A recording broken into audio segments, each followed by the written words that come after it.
have a world of ordinary people living life the way God wants us to. And if we have a world of ordinary people, extraordinary things will happen to me and you. Every little baby has the power to be great, and every tall tree grew up from some mustard seed. No ordinary children going off to war, 'cause no single leader is worth dying for. No ordinary mother will cry herself to sleep, 'cause no ordinary father will come home after 3 a.m. that is. So let us have a world of ordinary people living life the way God wants us to. And if we have a world of ordinary people, extraordinary things.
Extraordinary things will happen to me and you.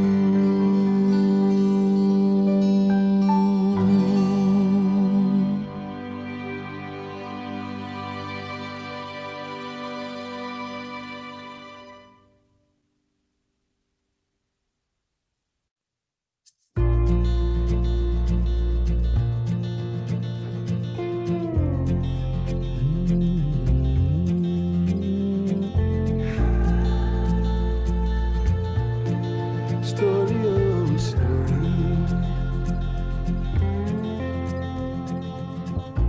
I want to tell you a story. It happened somewhere where I know.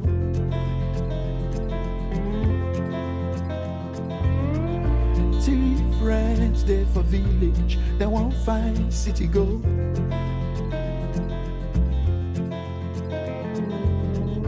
They won't go find better life somewhere where green grass they grow.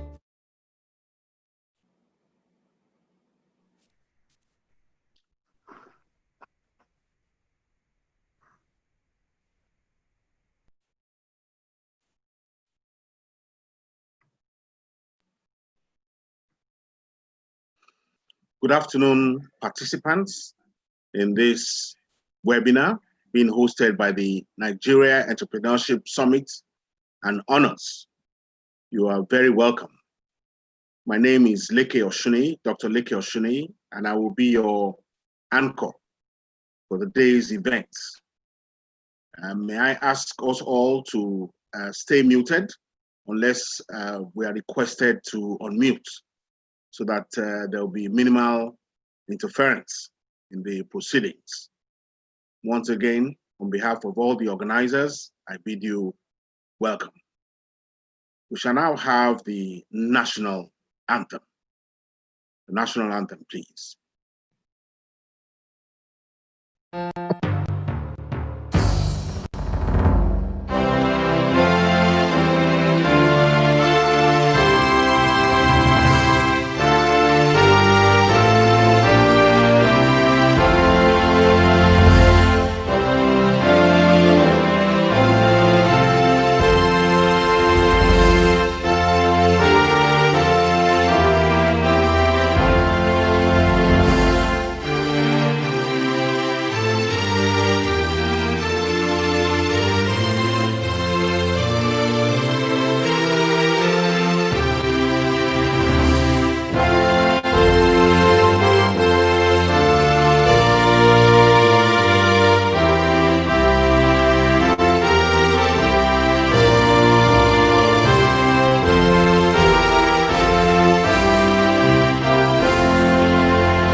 Welcome back from the national anthem.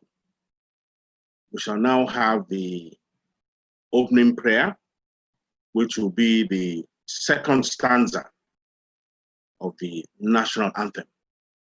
Can the organizers please screen the second stanza of the national anthem for the benefit of all?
Amen, amen, and amen to that prayer. The next item on the program are the opening remarks by the founder of the Nigeria Entrepreneurship Summit of Honors. I have the pleasure of introducing none other than Mr. Emeka Uguoju to give us his opening remarks. Thank you very much, Mr. Uguoju.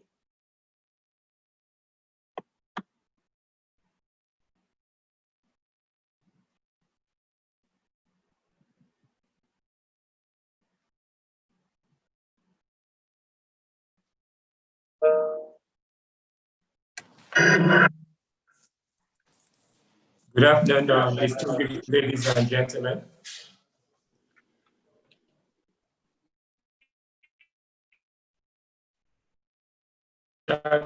Greetings to the chairman of this event, Prince Julius Adeniyi, our NESH Titan, who turned 8 years recently.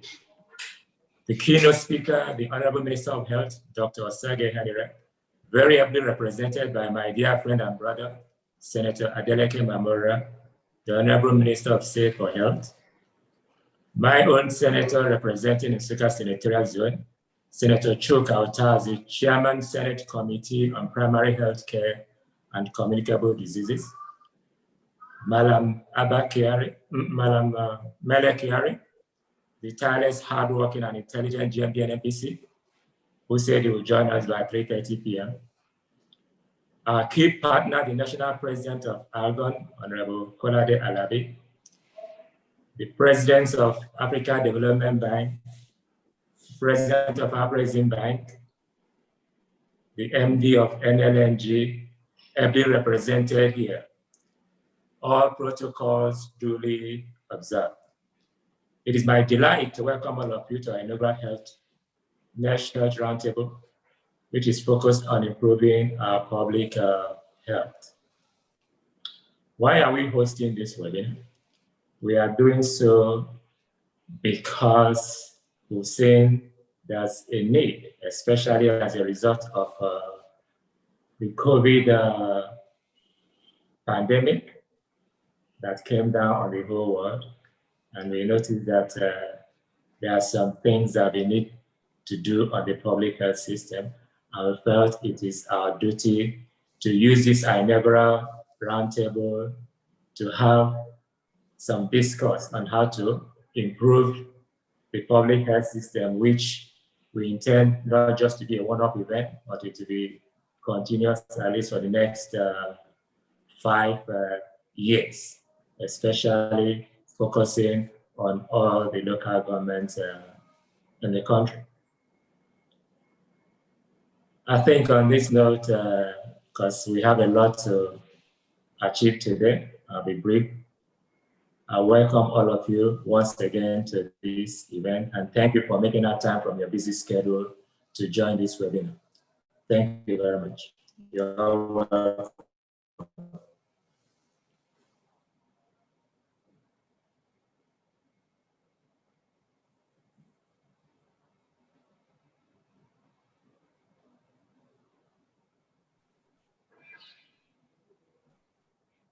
Thank you very much, Mr. Emeka Uguoju, for those very brief opening remarks. We thank you for the initiative of founding this institution that is growing from strength to strength. We will now have remarks by the chairman of this webinar, none other than the very, very famous Prince Julius Adelui, who has been an icon in so many aspects of national life from as far back as I can remember. And I'm talking of about more than 40 years. Very welcome, sir. We're honored to have you here. And we pray that God continues to grant you the strength. You look good for another 20 years, and that is a professional opinion, sir. Please make welcome Prince Julius Adelui, former Federal Minister of Health, who is gracing us with his presence today. Thank you. Distinguished ladies and gentlemen, I thank God that I have the opportunity of responding positively to the invitation of NESH to be part of this health roundtable. I congratulate you, Emeka.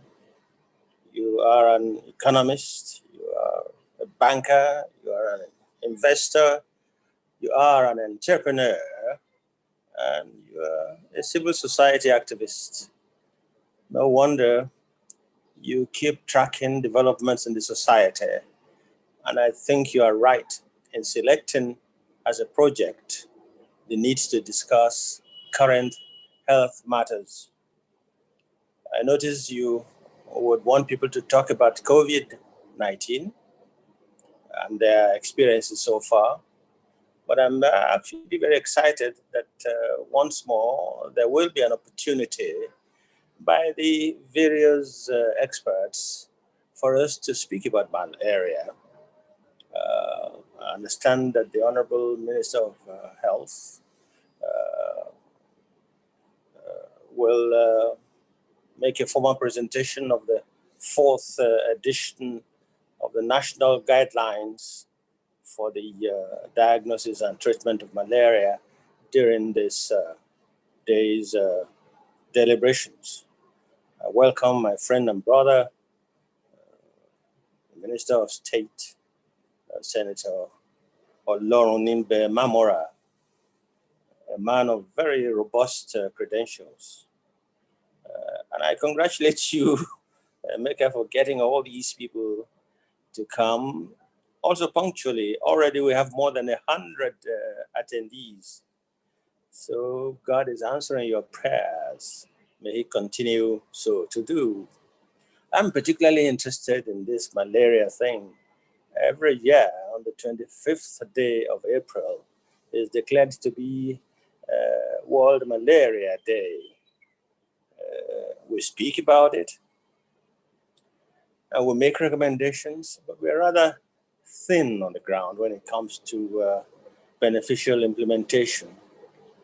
Malaria is not something to be underestimated. And we all know that it's present all over the world, especially in the warm and abundantly humid environments. We also know that it's troubling the lives of people in some 103 countries. But it's not all this story that matters. What really will be exciting for Nigeria and Nigerians is to see that we are making progress towards the elimination of this age-old challenge to our health. As far back as 1951, the United States of America had eliminated malaria in its list of health challenges.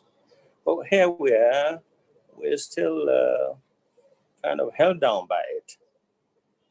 It was so important that America started what they call a communicable disease center just to fight malaria. Today, the CDC of those days has now become the CDC of today, that is now Center for Disease Control and Prevention. So malaria has actually led America to forming the CDC. In Nigeria here, it's about time for us to take some bold steps towards the elimination of this ailment. Remember that 90% of people who die from malaria are from sub-Saharan Africa, and the greatest number is from Nigeria. So we must do something about research into this. We've been saying so for quite a while. Everything should be done to support research. I mean, gone are the days when it was DDT.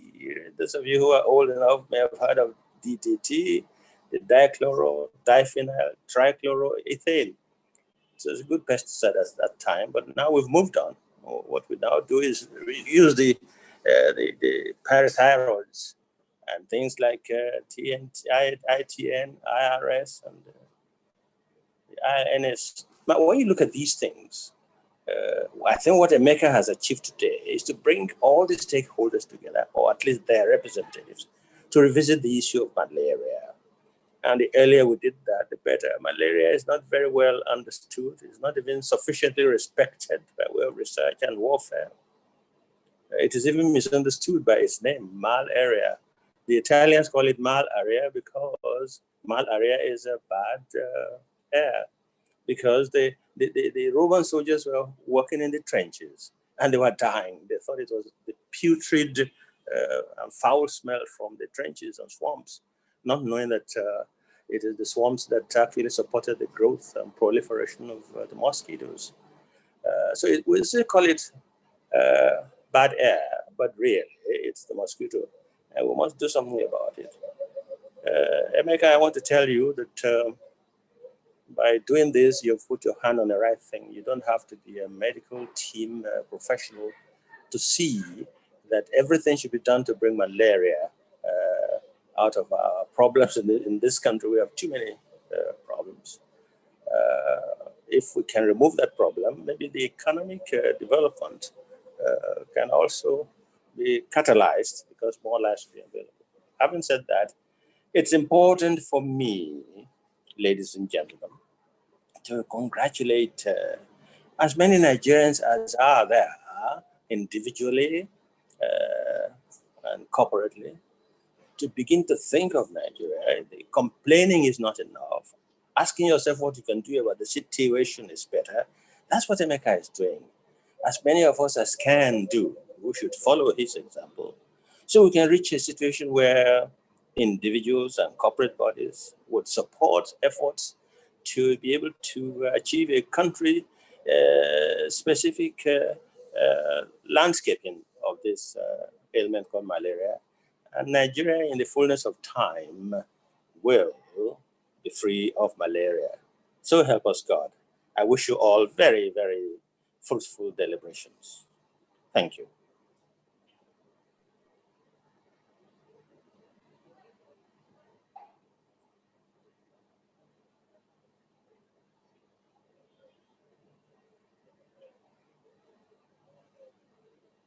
Thank you very much, Prince Julius Atelui. We expected no less, and you delivered, as you usually and always do. We thank you, sir. I'm sure no one can believe your age, because I keep on looking at you, and you look younger than I. It's amazing. Ladies and gentlemen, please give a virtual round of applause to Prince Julius Atelui for that very, very cogent and appropriate opening remarks. Thank you very much. We will now have a session of goodwill remarks. And to start off, we have a very distinguished personality. In fact, he is the Senate chairman of the Senate Committee on Primary Healthcare and Communicable Disease. Ladies and gentlemen, please make welcome for Senator Chukwuka Utazi, who is here with us today virtually. Senator Utazi, you're very welcome, sir.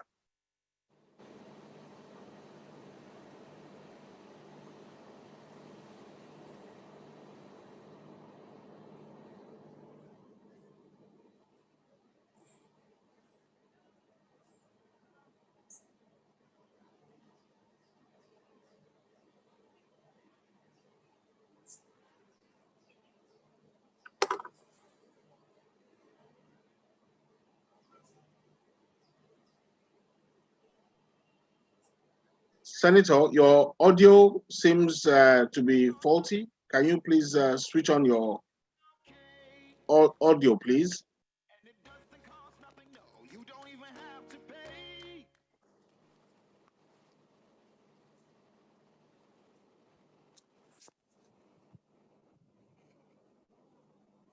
Senator, hello? Can you hear me? Yes, I'm hearing you now. Okay, fantastic. Please carry on, sir. Well, first of all, I want to thank the organizers of this talk shop, concerning the experiences we have learned from this COVID pandemic and applying it into solving other health-related issues like malaria, tuberculosis, and whatnot.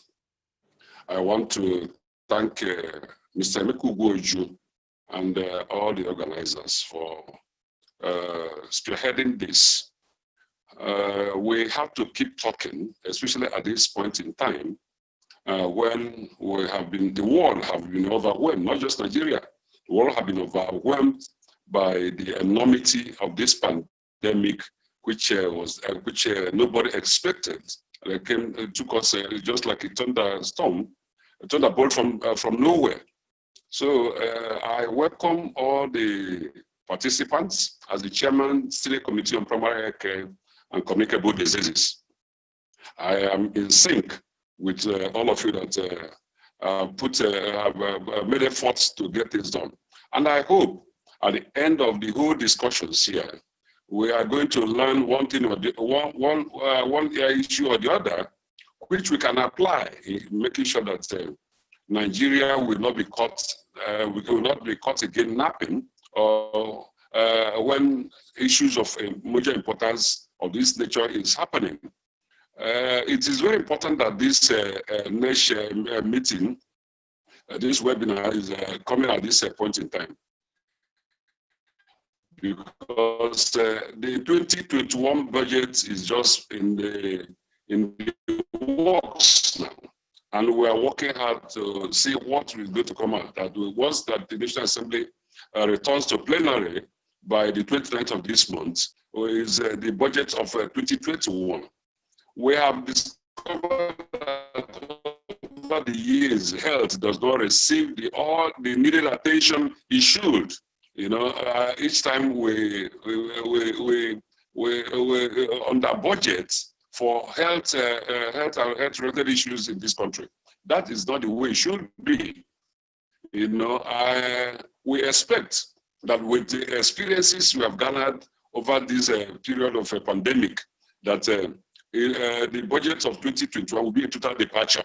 The 2020 budget, which we have to overhaul in order to accommodate the needs of the health institutions in this country following the intervention of the Presidential Task Force on COVID 2019. We are going to benefit immensely from it, and it will help to guide the 2021 budget, so that we'll have to budget effectively and to the extent that country. We should not be budgeting the way I don't expect us returning to the old ways where we budget nothing for the health for the health of Nigerians. So we will have to, now that 2020 budget of 6 months is already doing something. We are doing something because we have started in almost all the tertiary health institutions in this country. I mean the teaching hospitals, federal medical centers. We have molecular labs. We have put things in place to help us continue with the testing and treatment of COVID patients. We expect that the 2021 budget will grant all those things we have started in this 2020 budget and make sure that we have effective health. When we do that, we'll be in a better position to ensure that they will become responsive, to the union aspirations of Nigerians, giving us opportunity to be their representatives, whether as elected people in the National Assembly or the executive or the private sector, because I've just listened to, watched, I'm very happy that he's invited to speak on this webinar. So I hope that with all these people that have made their names for themselves and made impacts in the health institution, all of them, Samuel Wabunwa, Big Brother, and the rest that are here on this platform speaking today, that all of them are going to contribute effectively so that at the end of the day, we'll move forward and get this better for Nigeria. And once more again, I want to thank all of you that are on this platform and thank Mr. Meku Gwoju and team for organizing this. Let this not be one-off event. We want something of this nature over and over again. Thank you so much.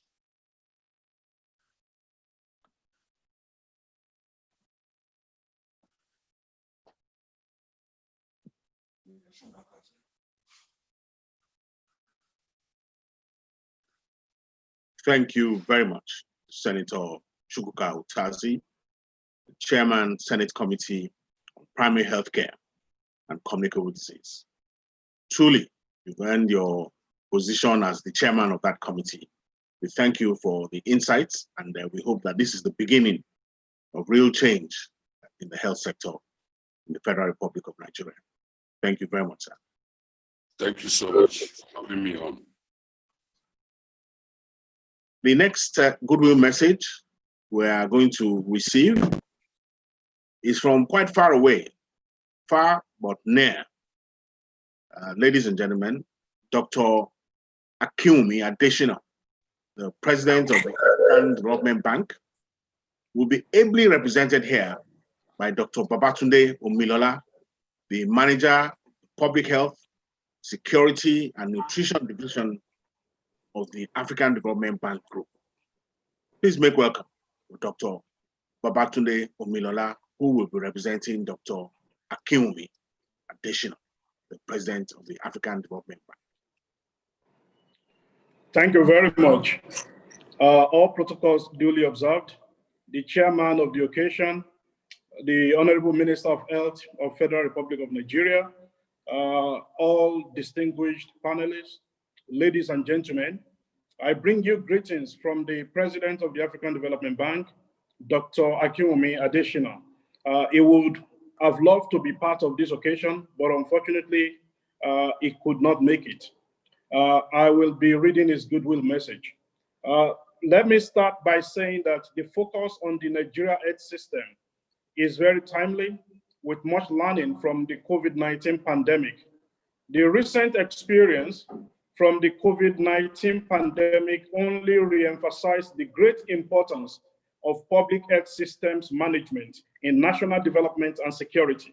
the impact of conditions and outcomes of health systems on the country's quality of life, including its workforce, and the overall economic development is widely recognized. Better health system is vital to population well-being and makes an important contribution to economic progress, as healthy populations live longer, are more productive, and save more. Yet in Nigeria, like many other countries in Africa, much better health outcomes are desired. Overall, we know that the pertinent challenges of Nigeria's health sector mirrors a weak and fragmented system. This has resulted in poor health indices in Nigeria. For instance, the Global Health Security Index scores Nigeria at 37.8 out of 100, compared with the global average score of 40.2 for 189 countries globally. The country's score highlights its susceptibility to biological threats and equally reflects the challenges in dealing with the COVID-19 pandemic. When we look at Human Development Index, Nigeria ranks 158 out of 189 countries, with life expectancy at birth of 55 years, lower than that of its peer African countries, such as Ethiopia, which is 66 years, South Africa, 64 years, and Angola, 61 years. Maternal and child mortality indicators in Nigeria also require significant improvements. Nigeria's maternal mortality ratio of 800 per 100,000 live births accounts for about 20% of the global figure. In fact, a woman in Nigeria has a 1 in 22 lifetime risk of dying during pregnancy, childbirth, or postpartum, whereas in most developed countries, the lifetime risk is 1 in 4,900. A similar scenario is also observed with regards to child mortality.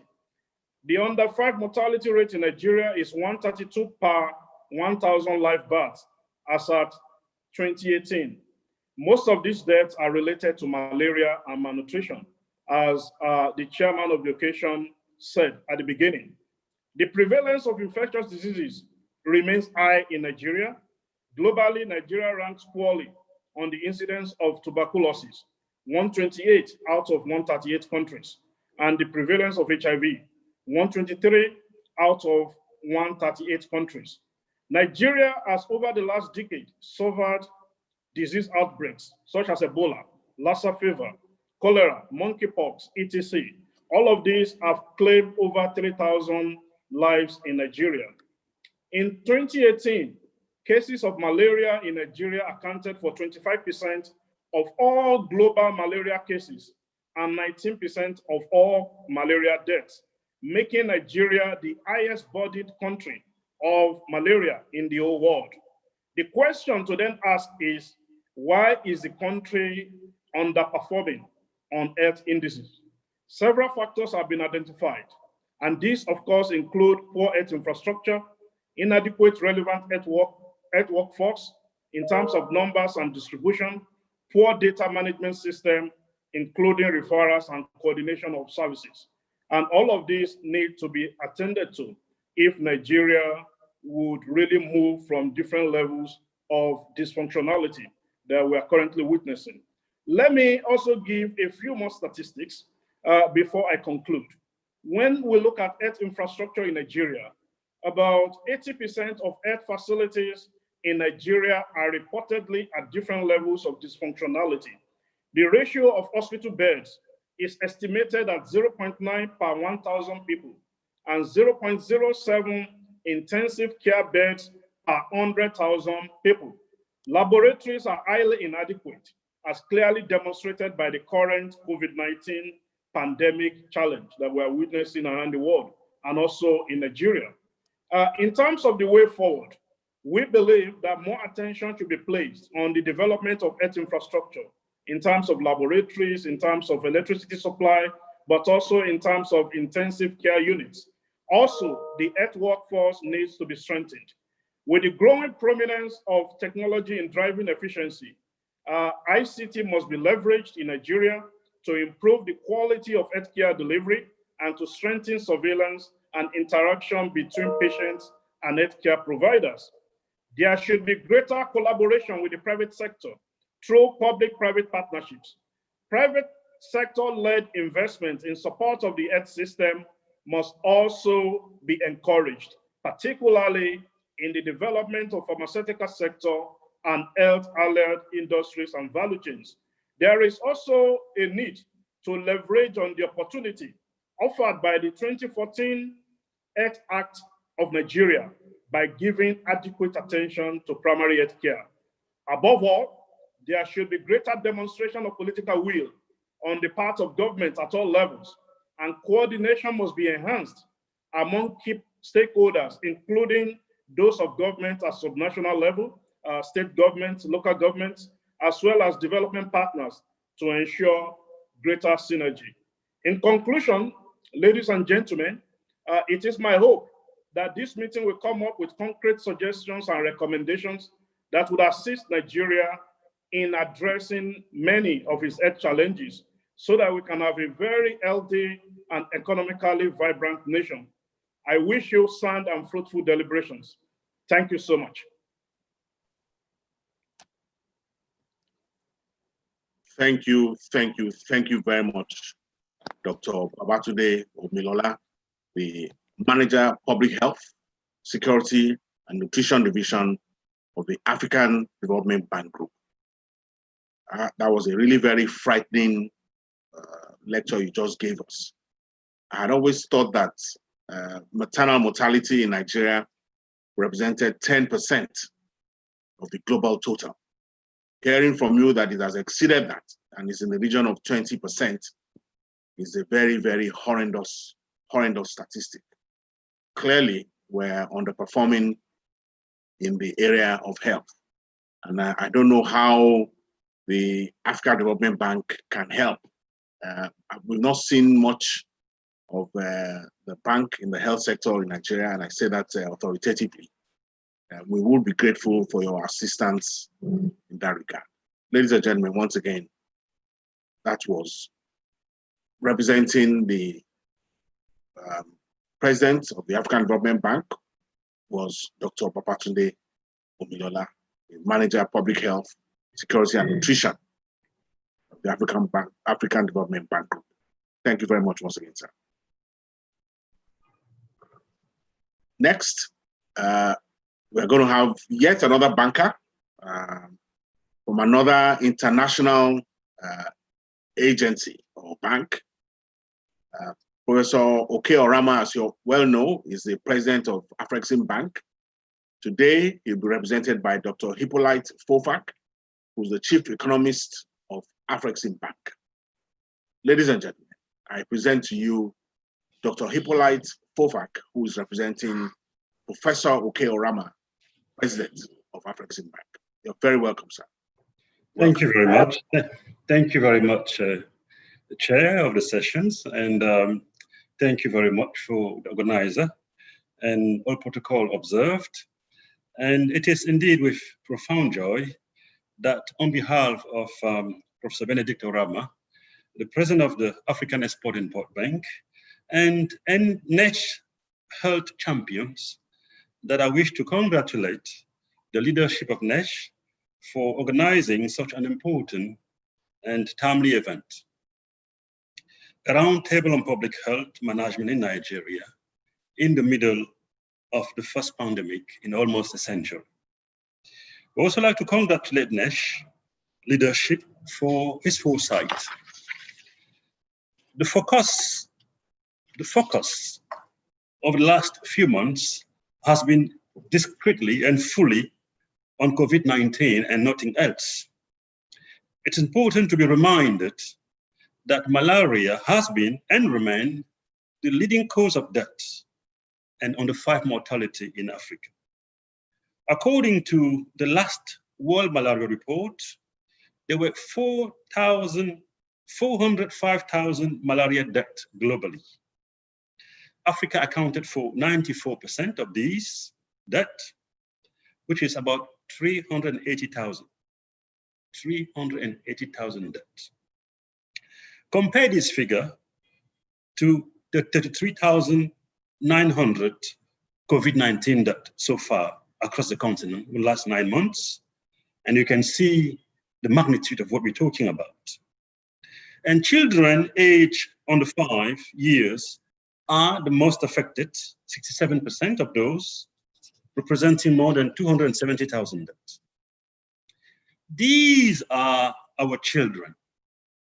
And some of them could well have become the genius who will transform the African continent, our continent, into an island of prosperity, excellence in medical research, manufacturing, engineering. These are our children. The challenge we faced as a continent in our struggle to deal with malaria were and have been further highlighted by the COVID-19 pandemic. Under the highly extroverted health model, which has been in effect across the continent for decades, two key challenges have emerged. First, I would say excessive reliance on import of drugs and medical equipment, and booming medical tourism. While medical tourism has kept some of us, a very few of us, in impeccable health and even extended our life expectancy, it has been at a huge cost to the society and continent as a whole.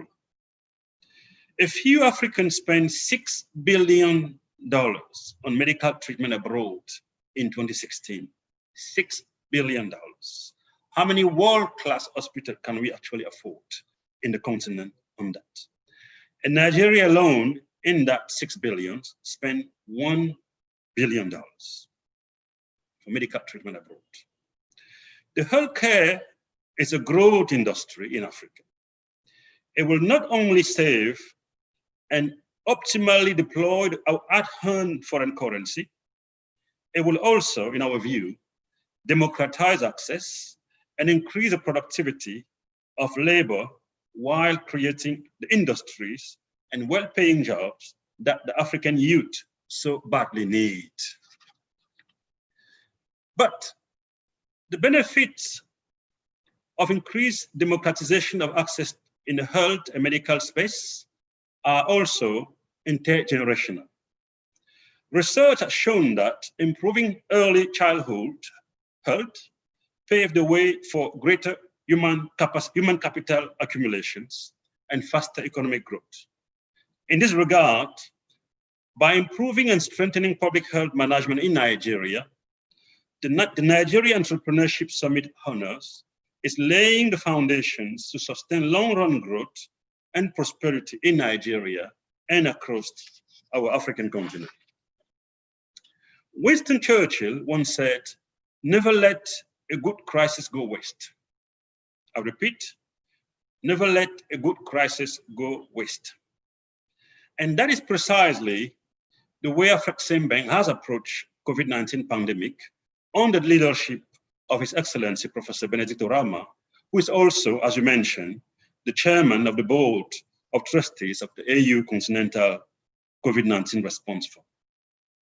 The bank is supporting the development of local manufacturing industry in the health and medical equipment, a sector where Africa has spent, on average, $16 billion a year in the form of import of medicals and drugs. COVID-19 provides the opportunity for Nigerians and African entrepreneurs to enter and lead these industries going forward. These investments, accelerated by COVID-19, will complement other important strategic initiatives taken by the bank in the past, in particular, African Medical Center of Excellence. We are building one such center in Nigeria to democratize access and treatment, while at the same time reducing leakages of hard-earned foreign exchange. Afreximbank research has shown that a fully integrated supply chain in the health care services is critical for the success of the industry. And there is no better way to succeed on that path than the multi-sectoral approach promoted by NESH. In this regard, and on behalf of Professor Benedict Orama, I would like to wish you success as you set your sight on one of the most important industry in the continent at a time when the pandemic is creating opportunities for reordering global supply chains. This NESH held roundtable could not have been timelier. And on behalf of Rama, I would once again like to congratulate and wish you great success. Thank you very much.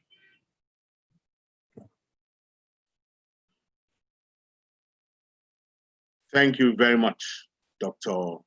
Hippolyte Fofak, the Chief Economist of the Afrexim Bank. We received news of the facility being developed by Afrexim in Nigeria with great joy. Great joy. To think that more than $1 billion, some people even put it at about $3 billion, is leaking out of our economy for those who seek healthcare abroad is a frightening prospect in an economy which has a budget of under $30 billion. Thank you. So that's very, very, very, very welcome news. I will never forget your quotation of Winston Churchill, never let a crisis go to waste. That is surely one to be remembered. We hope that we'll be able to rebound from this COVID-19 crisis to greater heights in our health sector in Nigeria. Thank you very much, sir. And please extend our regards to the Professor Rama, President of Afrexim Bank. You more than stood in for him. I think you gave us a very, very good outlook on how Afrexim views the health system in Nigeria. Thank you, sir. Thank you. Thank you, Chair. Thank you very much for associating us. Thank you. Next, we're going to have a pre-recorded video. You all know of the fact that Nigeria is reckoned to be not an oil-producing nation, but a gas-producing nation that has some oil. That is the way the international investors look at Nigeria. We actually have greater gas reserves than oil reserves. So, ladies and gentlemen, Engineer Tony Atta, the Managing Director of LNG Nigeria Limited, is unable to be here, but he will be represented in the video by Mrs. Eyono Fatai Williams, who is the General Manager, External Relations for Nigeria LNG Limited. So please sit comfortably as we listen to this video by Mrs. Eyono Fatai Williams on behalf of Engineer Tony Atta, the Managing Director of Nigeria LNG Limited. Thank you.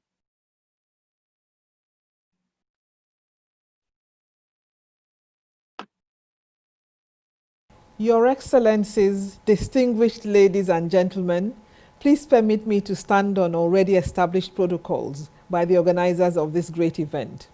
On behalf of the management and staff of Nigeria LNG, I thank the organizers of this roundtable for partnering with us to put together this wonderful event on public health management. The special focus areas of malaria, tuberculosis, Lassa fever, and more recently COVID-19 are public health challenges which deeply touch the lives and livelihoods of all. With a wide range of speakers and experts lined up for this event, we at Nigeria LNG believe that there will be a lot to learn and improve upon from the discussions at this forum.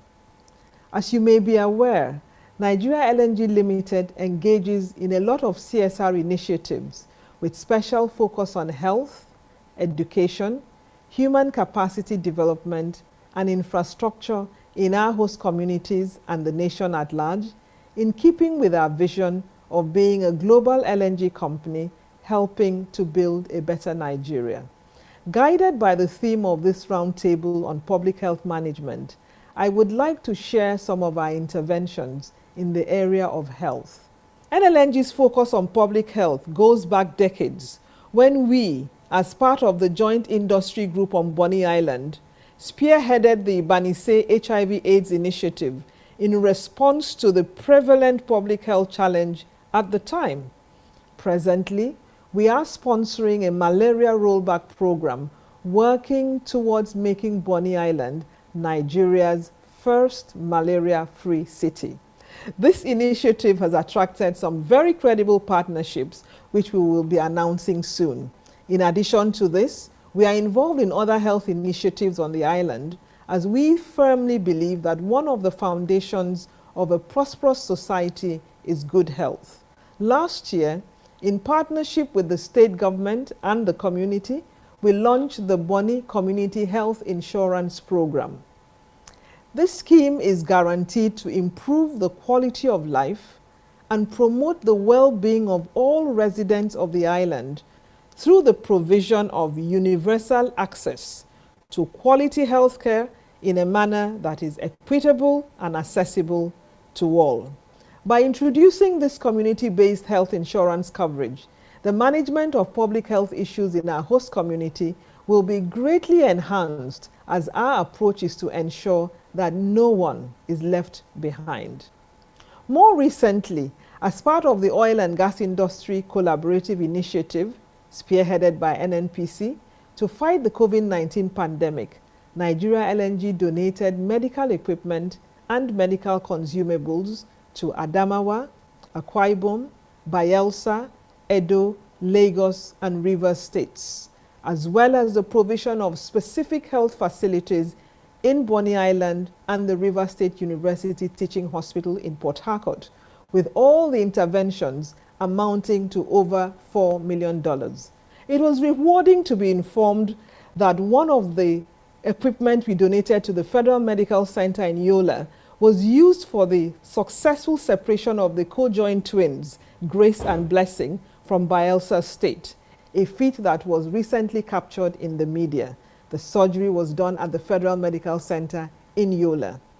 Beyond these interventions, Nigeria LNG continues to remain an inspiration to Nigeria through safe and global pace-setting performance, with consistent contributions to the nation's economy, having delivered over 5,000 LNG cargoes to various destinations around the world, and reduced gas flaring in the country from 65% to less than 20% today, thus helping to conserve the environment and contribute to a healthier society. NLNG has also committed to the supply of 350 kilotons per annum of LPG to the domestic market to guarantee the availability of cooking gas in the country, as it supports other stakeholders to ensure that the use of firewood is eliminated, along with the health challenges that are attributed to smoke inhalation. In conclusion, we believe this forum provides a rare opportunity for public-private discourse on how best to manage public health issues. We need more forums like this and more collaborations to ensure a healthier society. From what we have learned from the COVID-19 pandemic, it is everyone's responsibility, and no entity can tackle it all alone. I wish all of us wonderful deliberations. As we listen to the experts today, I believe we will derive value from the sessions for the betterment of Nigeria and all Nigerians. Thank you very much, and have a good session.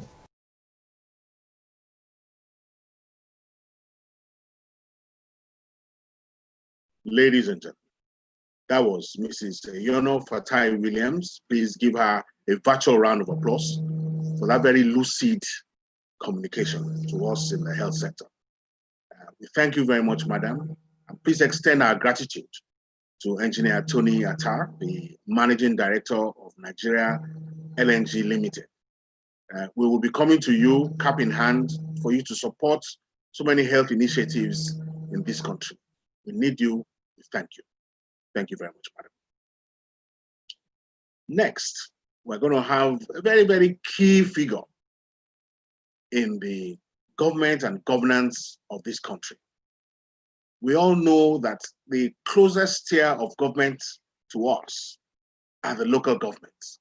That road passing in front of your house is the responsibility, almost certainly, of the local government of that area. And there are 776 local governments in this huge country.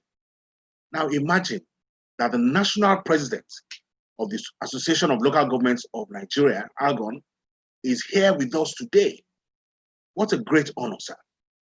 Please make welcome Honorable Kolade David Alabi, or, the National President, the Association of Local Governments Nigeria, who is here in person to give us a few perspectives from the local government angle. You're very welcome, sir. We thank you for coming. Good afternoon, all. The chairman, Prince Julius Adeluyi, our amiable honorable ministers, Dr. Sagi Ehanyere, and my very own Minister of State for Health, distinguished Senator Dr. Olorunniyi Mamora.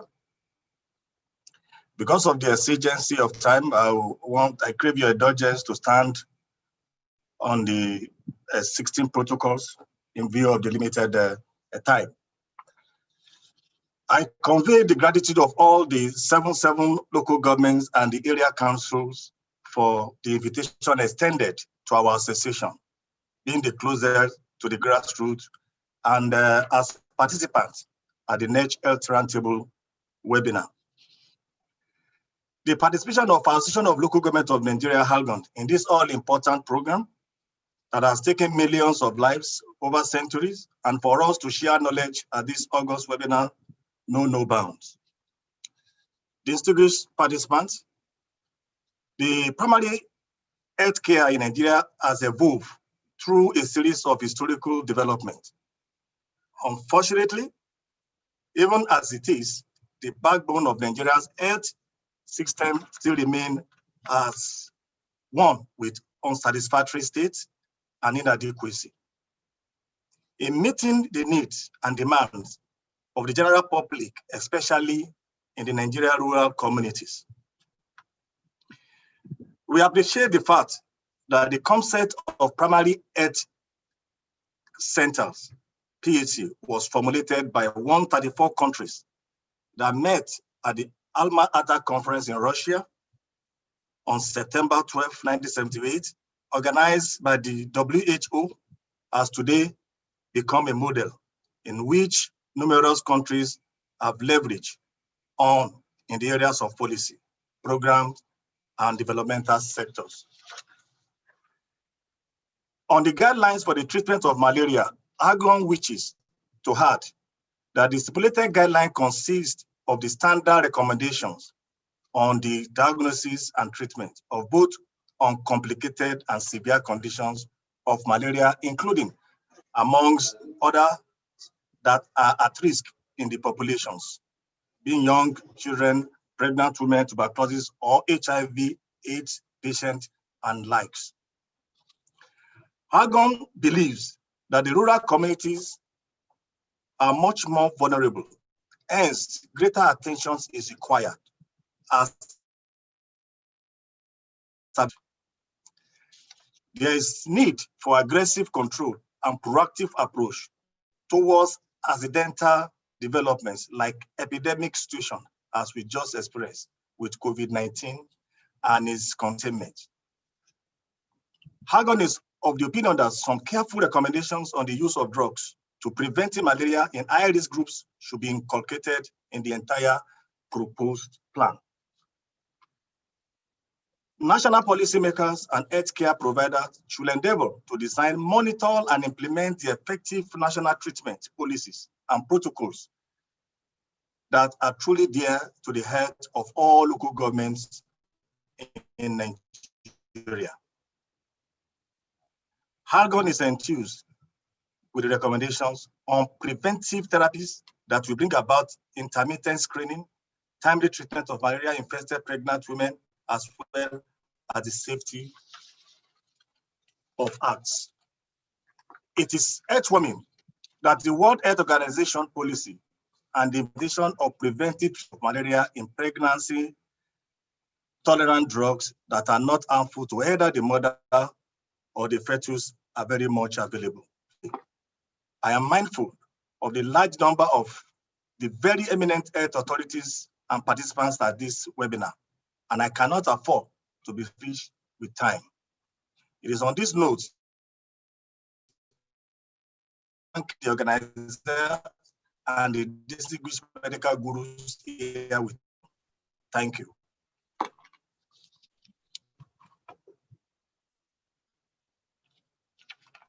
Thank you very much, sir. Thank you very much, Honorable Kolade David Alabi, the President, National President of the Association of Local Governments of Nigeria. We thank you for coming, sir.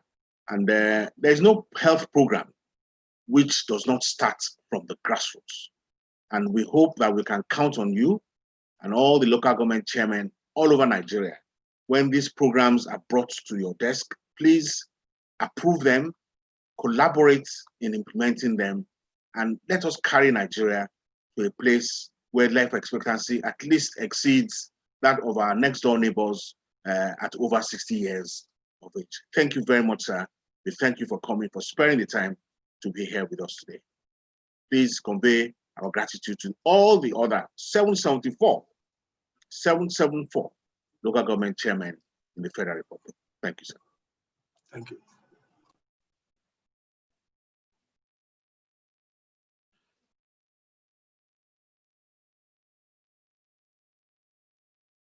Thank you very much. We'll now have a brief interlude of some advertisements from some of our sponsors in the next few minutes.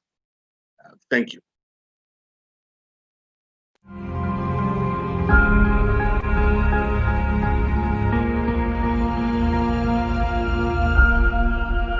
When oil was discovered in Nigeria in the late 1950s, the nation started earning significant revenue from crude oil export and soon became a major oil-producing country, ranking 7th in the world. This, however, came with a major challenge as Nigeria also acquired the reputation of being a foremost gas-flaring nation in the world. The solution was Nigeria LNG Limited. The company did not only reduce gas flaring drastically, but also contributes revenue to the nation's GDP, safely and reliably delivering LNG to customers in Europe, America, and Asia. Nigeria LNG has paid dividend in excess of $20 billion, contributing 1% to Nigeria's gross domestic product, GDP.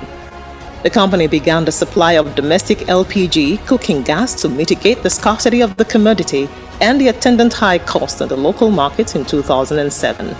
Nigeria LNG sponsors manpower and infrastructure development initiatives, the latest being the 34-kilometer Bonny-Bodo Road project in a partnership deal with the federal government. Nigeria LNG initiated multi-million-dollar corporate social responsibility initiatives beyond its host and pipeline communities, such as Africa's most prestigious prizes, the Nigeria Prize for Science and the Nigeria Prize for Literature, as well as the University Support Program, USP. Nigeria LNG has grown into a business model in Nigeria and a force to reckon with in the global LNG market. With a fully Nigerian management team, 98% Nigerian workforce, 4 resilient shareholders, Nigeria LNG is a world-class LNG company helping to build a better Nigeria.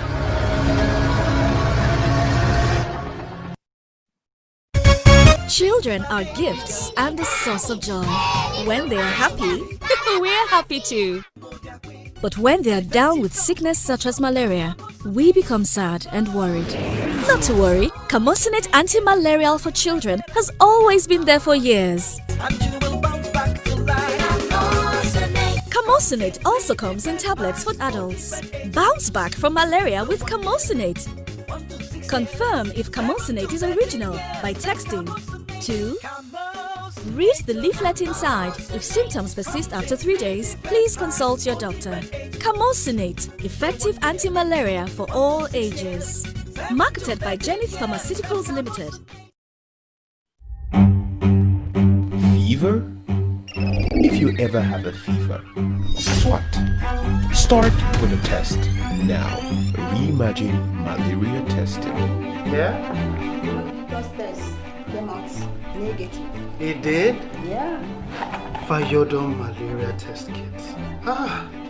It is so effective. Oh yes. Hi everyone.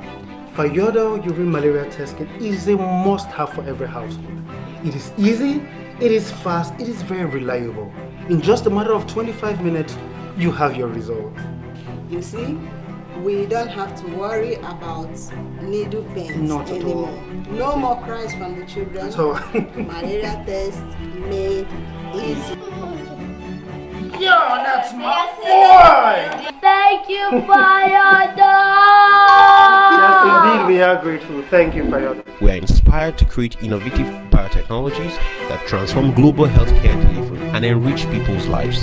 We have the urine malaria test kit. It's a simple one-step test.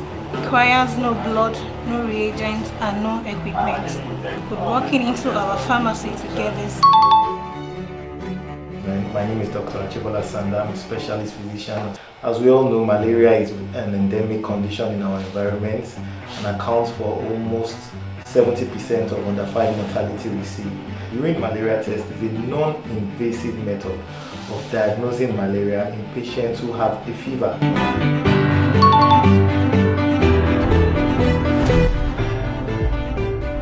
Faidor urine malaria test kit. No more guesswork.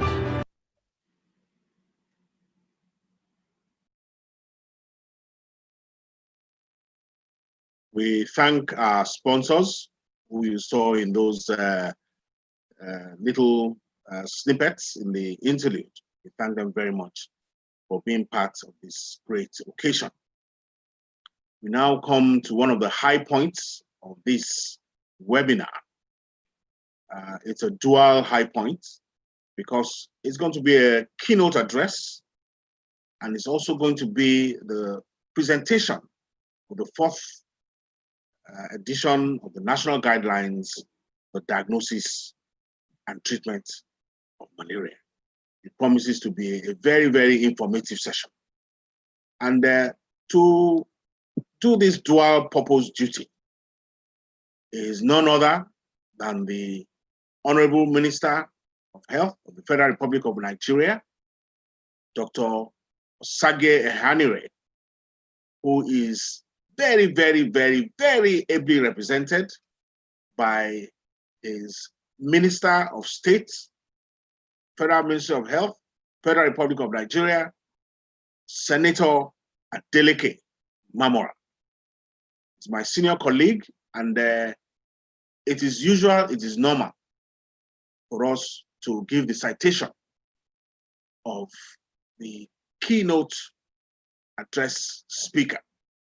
And I will begin to do so now. Senator Mamora is the Minister of State for Health. He is a medical practitioner, and his full name is Dr. Senator Adeleke Olorunimbe Mamora. He was born on February 16th, 1953, and obtained a BSc Health Sciences, Bachelor of Medicine and Bachelor of Surgery from the University of Ife, Ile-Ife. He practiced medicine for many years and then became interested in giving back something to the people of Lagos State. He was therefore a national delegate for the National Republican Convention, as it then was, NRC, in 1990, and Secretary, Lagos East, of the United Nigeria Congress Party, UNCP, as it then was, in 1998. He was elected to the Lagos State House of Assembly in 1999 and was thereafter elected Speaker and became one of the most recognizable faces of our new democracy as a Speaker of the House of Assembly of Lagos State. He was chairman of the Conference of Speakers, for all speakers in Nigeria from the year 2000 to 2001, and he was elected to the Senate of the Federal Republic of Nigeria in the year 2003. He was then re-elected in 2007, and he was also a member of the Economic Committee of West African States, ECOWAS Parliament, 2003 to 2006. In 2003, he was appointed to the chairmanship of the Senate Committee on Ethics, Privileges, and Public Petition. His last appointment, his present incumbency, is as the Minister of State for Health, Federal Republic of Nigeria. Ladies and gentlemen, please welcome, with resounding virtual applause, our Honorable Minister of State for Health, Senator Dr. Adeleke Olorimbe Mamora. Thank you and welcome, my senior colleague. Very welcome.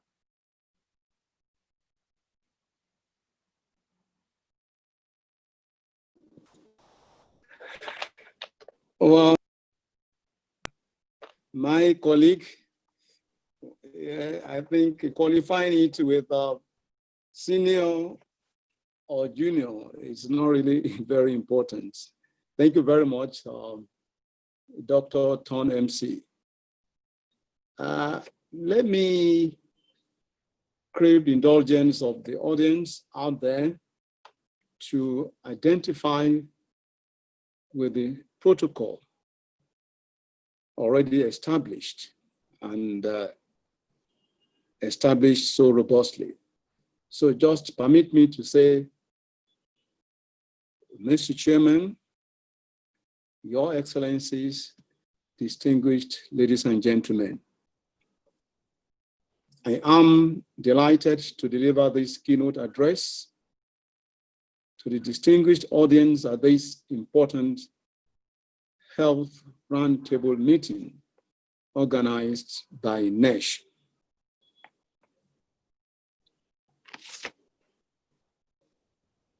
The theme of this roundtable, public health management in Nigeria, with special focus on malaria, tuberculosis, Lassa fever, and COVID-19, is apt.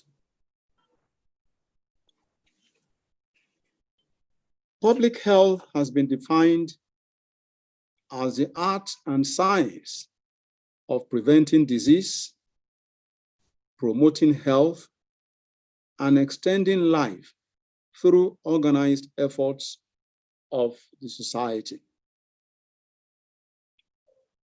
Public health management is hinged on the ability of a society or group of people in organized system to mobilize resources and tools to provide effective, appropriate, and evidence-based services that will prevent diseases and promote health, as well as healthy lifestyles within the populace.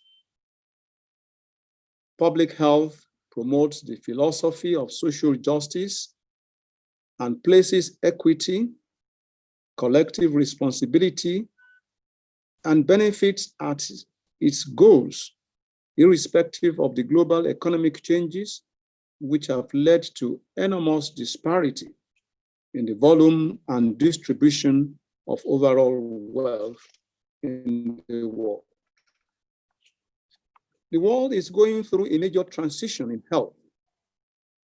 The developed and well-advanced countries have been able to eliminate significantly the problem of childhood and maternal mortality, whereas the developing countries are still grappling with the burden of vector-borne diseases, infectious diseases, and also increased mortalities resulting from poor health infrastructures, delay in accessing healthcare services, and so on. Additionally, diseases which hitherto were common in the developed world, such as non-communicable diseases, mental health disorders, obesity due to sedentary lifestyle, degenerative disorders due to old age, are now assuming public health concern. Increased human movements and migration across country and continental borders for business, socio-cultural and religious activities have in no small measure contributed to the transfer of pathogens, leading to epidemic and sometimes pandemic, as in the case of the COVID-19 infection. The direct effects of all this include reduced agricultural yield and escalation of diseases which are vector, air, and waterborne, such as malaria, tuberculosis, HIV, AIDS, malnutrition, vaccine-preventable diseases, and several other emerging and re-emerging diseases. In the worst scenario, diseases of epidemic and pandemic proportions, such as Lassa fever, Ebola virus disease, and COVID-19 infection exist respectively. The 2020 World Population Estimates put Nigeria's population at 206 million and the 7th most populous country in the world.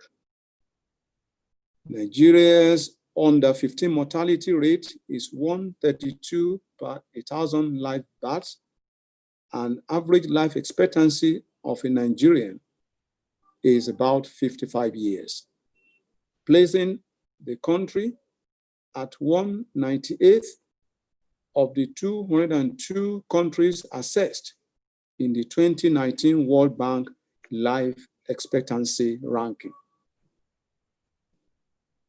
The 2019 World Malaria Report, released by WHO, showed that a quarter of the 228 million malaria cases and 24% of the 405,000 deaths in 2018 occurred in Nigeria.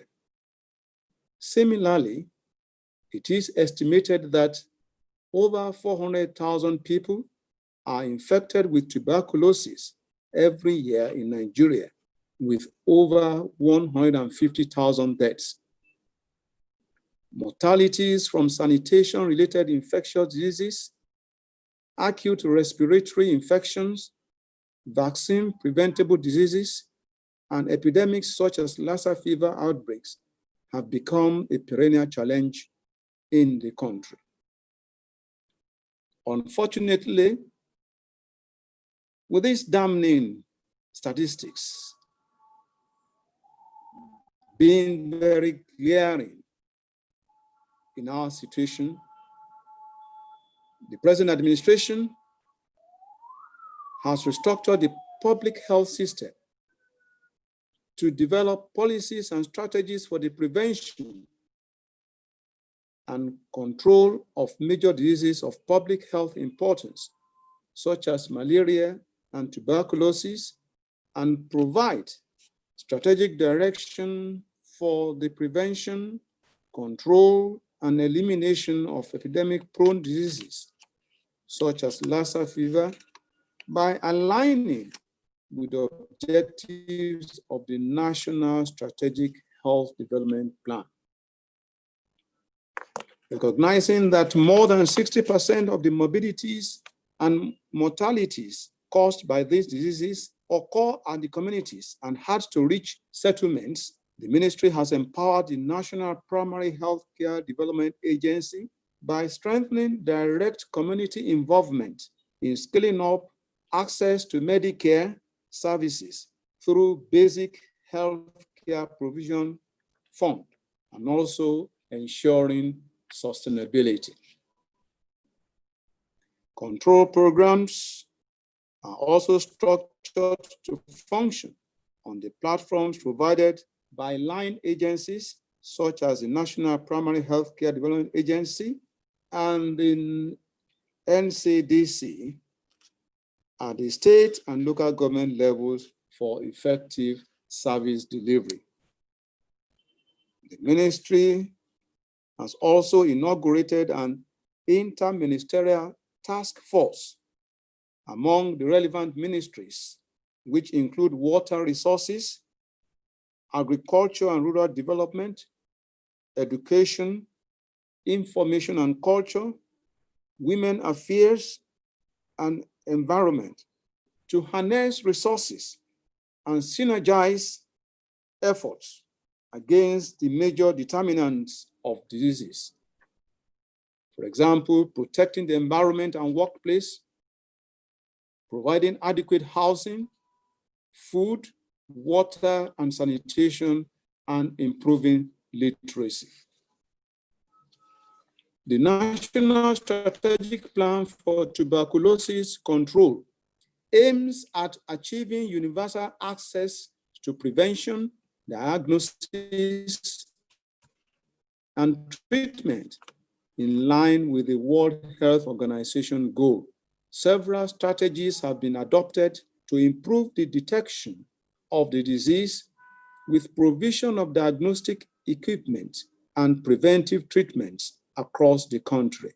In the same vein, efforts have been scaled up to reach the vulnerable population, especially people living with HIV, children, urban slum dwellers, prisoners, migrants, internally displaced people.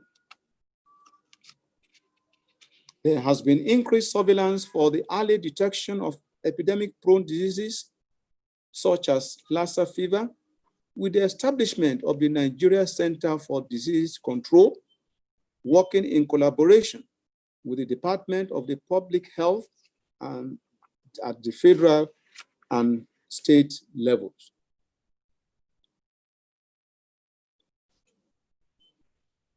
The entry of coronavirus disease into the country, and this was precisely on the 27th February 2020, led to a rapid scale-up of diagnostic capacity across the country. You will recall that we initially had just about 4 molecular laboratories, but at the last count, this has gone up to well over 60 molecular laboratories.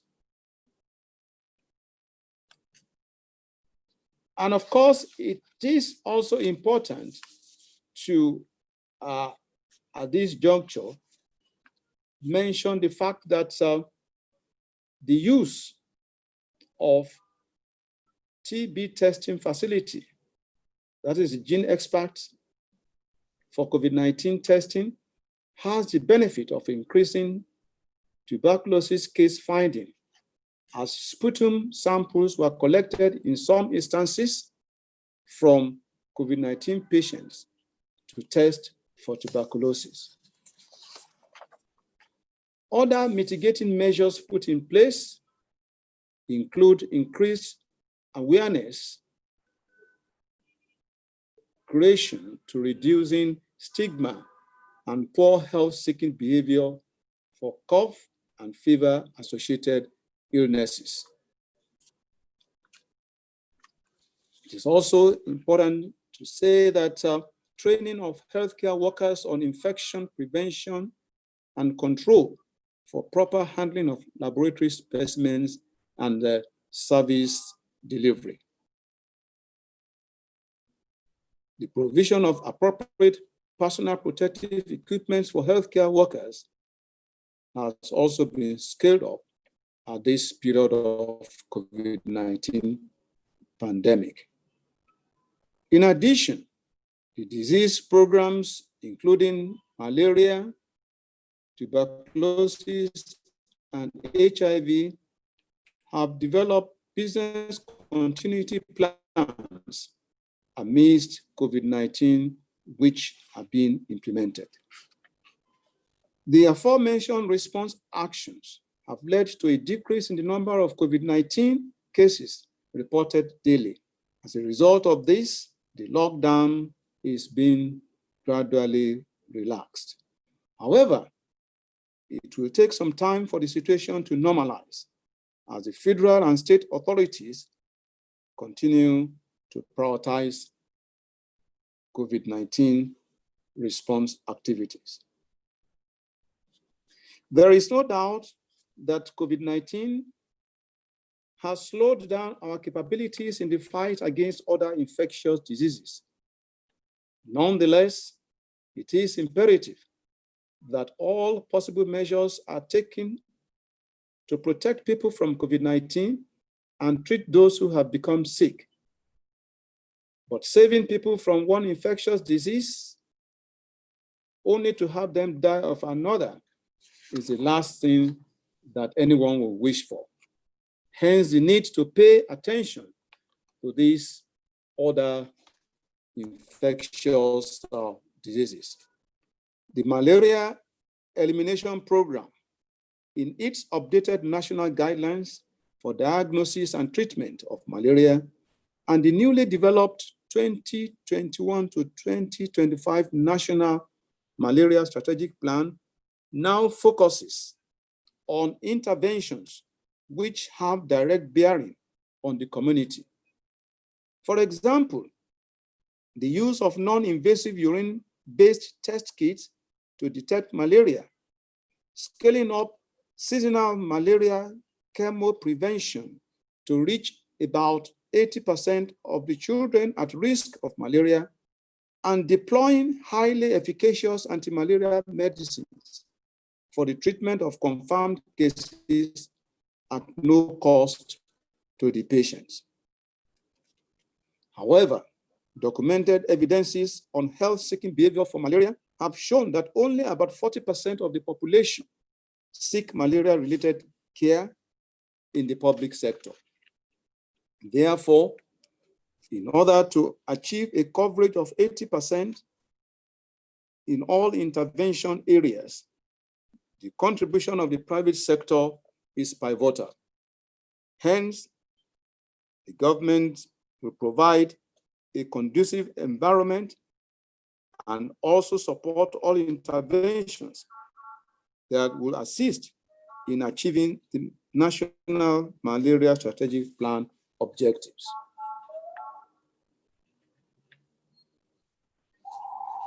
Distinguished ladies and gentlemen, today's event affords us the opportunity to present the 4th edition of the National Guidelines for the Diagnosis and Treatment of Malaria. The National Guidelines contain important steps in standardizing the diagnosis and treatment practices. Accordingly, it is imperative for all healthcare providers in the country to strictly comply with these guidelines to harmonize malaria management practices within the country. A summary of the guidelines is as follows. 1, all suspected malaria cases should have a prompt parasitological confirmatory test using either microscopy or malaria rapid diagnostic tests. 2, artemisinin-based combination therapies are the recommended treatments for the uncomplicated Plasmodium falciparum malaria. 3, artemisinin and its derivatives should not be used as monotherapy in the treatment of uncomplicated malaria. 4, given the frequency of pandemics and emergence of new diseases such as COVID-19, Ebola, and Lassa fever, all health workers are to ensure application of universal precaution when in contact with fever clients and patients. Finally, it is pertinent to state that the federal government is committed to the goal of a zero death from malaria, using the best available science to guide all recommendations. I therefore encourage all healthcare providers at the various health facilities and within the communities to avail themselves of the opportunities offered by these guidelines with a view to accelerating progress towards malaria-free Nigeria. It is my pleasure to present this document for use by policymakers and healthcare providers at all levels in both public and private sectors.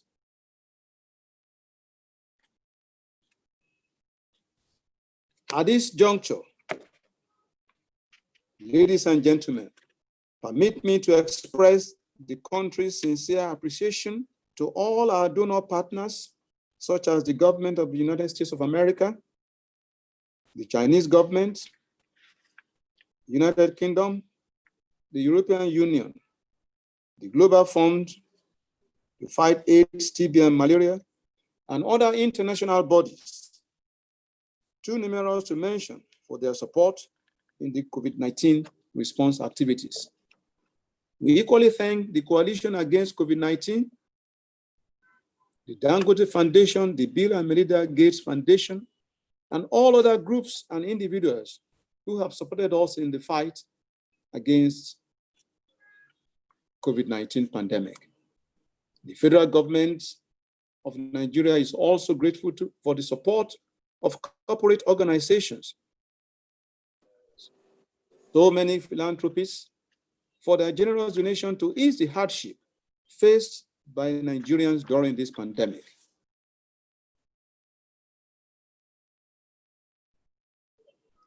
While thanking you for your kind attention, I wish you all happy and fruitful deliberation. Thank you very much.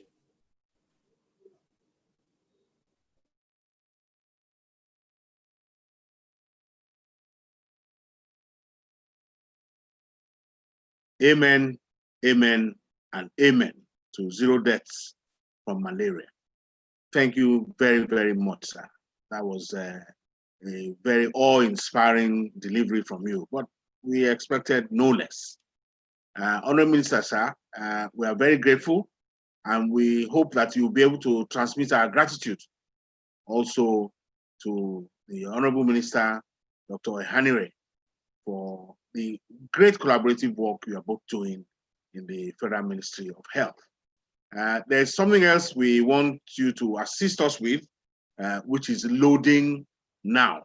I will sit back while that comes on. Thank you very much, sir. Thank you for coming. Thank you for sharing your time with us. And thank you for the information and the presentation. Thank you. My pleasure.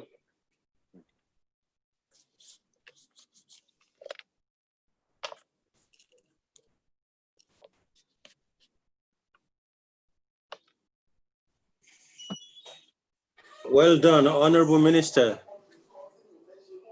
Thank you very much.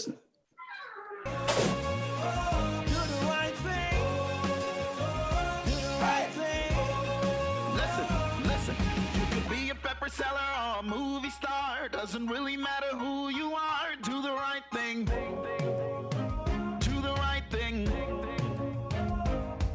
You can be a politician or a policeman. You gotta take the stand and do the right thing. Do the right thing. Oh, do the right thing. Let the world see. Let the light shine everywhere. And when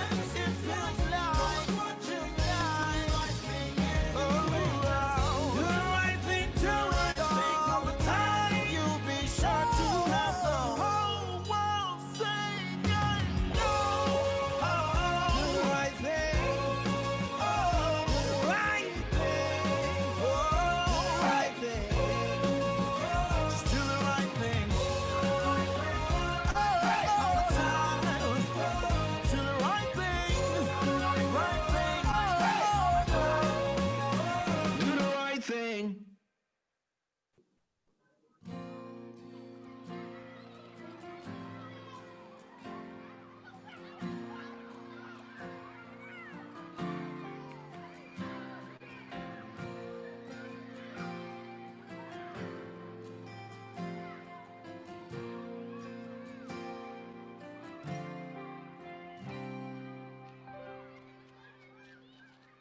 A child in the distance, playing in the rain, the sweet sound of water flowing away.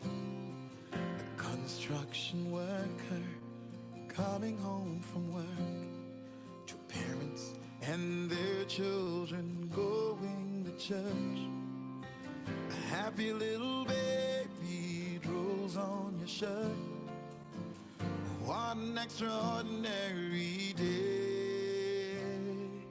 Let us have a world of ordinary people living life the way God wants us to. And if we have a world of ordinary people, extraordinary things will happen to me and you.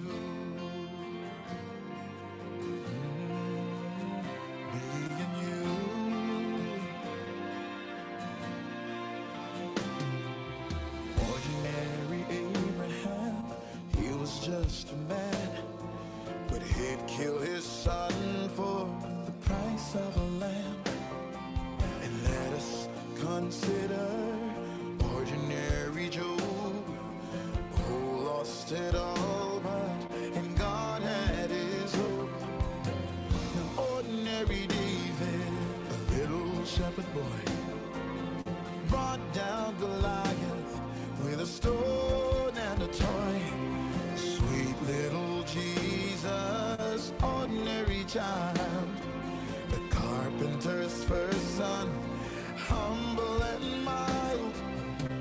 If anybody told you he'd be Messiah, you probably would laugh it off, I know. So let us have a world of ordinary people living life the way have a world of ordinary people, extraordinary things will happen to me and you. Oh, every little baby has the power to be great, and every tall tree grew up from some mustard seed. No ordinary children going off to war, 'cause no single leader is worth dying for.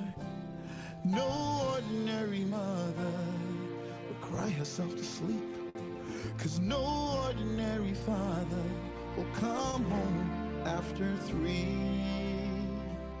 a.m. that is. So let us have a world of ordinary people living life the way God wants us to. And if we have a world of ordinary people, extraordinary things. Ooh.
thank you once again, Honorable Minister. There was an event that was supposed to come on, but I think there's a network problem at that location. If you can wait with us, sir, we'll be very grateful. But we know that matters of state require you to be elsewhere at various times. Thank you, thank you, thank you. We appreciate you. And if you can still stay online, we will appreciate it while we run the next session. Now, next, we're going to have a short panel session with individual speakers. And the moderator of this session, who will take over from me for the duration of the session, is Dr. Peter Okebukola, partner with the famous company McKinsey, this time McKinsey Africa. Ladies and gentlemen, Dr. Peter Okebukola will take over at this point for the short panel session, and he will introduce the panelists. Thank you very much. Thank you so much, Dr. Leke Oshuneye. I appreciate the great work you've done so far, and welcome to everybody. Mr. Chairman, Honorable Minister of Health, all dignitaries, I would love to stand on the existing protocol so that we can keep this as efficient as possible. So what we'll be doing for the next 20-25 minutes is essentially a session to reflect a bit on some of the thoughts that have been shared with us by the Honorable Minister of Health, as ably represented by our very own Senator Dr. Mamora. Thank you very much for sharing those. What I will do quickly is introduce myself and then introduce the panelists, after which I will spend a couple of minutes just sharing my reflections on Senator Mamora's conversation, and then I will pose specific questions to my panelists, and we will have a discussion. While we do that, if you have any questions that you would like for us to comment on, kindly, just type it into the chat function below. We'll try our best to take a couple of them. I think for time purposes, it might be difficult to take all of them. So the plan is we have a discussion, and as we go through, we'll try to I will look through the questions and try to help you allocate them to the various panelists as may be required. Once again, thank you very much for joining us, and I'm pleased to be hosting this panel discussion. By way of introduction, I am Dr. Peter Okebukola, as was earlier mentioned. I am a physician and have a background essentially in medicine, public health, health economics, and finance. And I am a partner at McKinsey & Company, and I lead McKinsey's work in healthcare across Africa, but also within the Europe and Middle East region of the world. So that's me. I will quickly introduce my fellow panelists who are with me here. I have Professor Wale Sulaiman, who is the chairman and CEO of RZN Global Limited, and a very world-renowned neurosurgeon and neurologist, as well as public health physician. We're also joined by Dr. Babatunde Omilola, who spoke earlier in the remarks presented on behalf of the President of the African Development Bank. Dr. Omilola manages the Public Health, Security, and Nutrition Division of AFDB, and will be contributing to this discussion on similar themes. We also have Dr. Benedict Opala, a member of the board of directors of Vedic Life Care, but also a seasoned healthcare professional who has been in this healthcare sector in Nigeria now and working very actively across many states for the last 35 plus years. I may be joined by Dr. Mildred Ene-Ebong, the Director of Public Health at the Federal Ministry of Health. I'm not sure she's confirmed her participation just yet, but if she is, I would love to pull her into the discussion as we go along. So my fellow panelists, I welcome you. Thank you once again for joining us. Let me take a second to reflect very quickly on the discussion and the point raised by the Honorable Minister of Health. But before I do so, I want to share some of my early thoughts on the topic. The topic here obviously being public health management in Nigeria, with a special focus on malaria, tuberculosis, Lassa fever, and COVID-19. A lot of people have spoken extensively about some of the very damning statistics that obviously, are very dire about not only COVID-19, but also the state of Nigeria with regards to malaria and others. I wanted to just quickly highlight 2 quick points. The first one is that we should not underestimate the impact of these situations on Nigeria's human capital development. As you know, one of the most important gifts that has been given to Nigeria by nature and by the Creator is our people.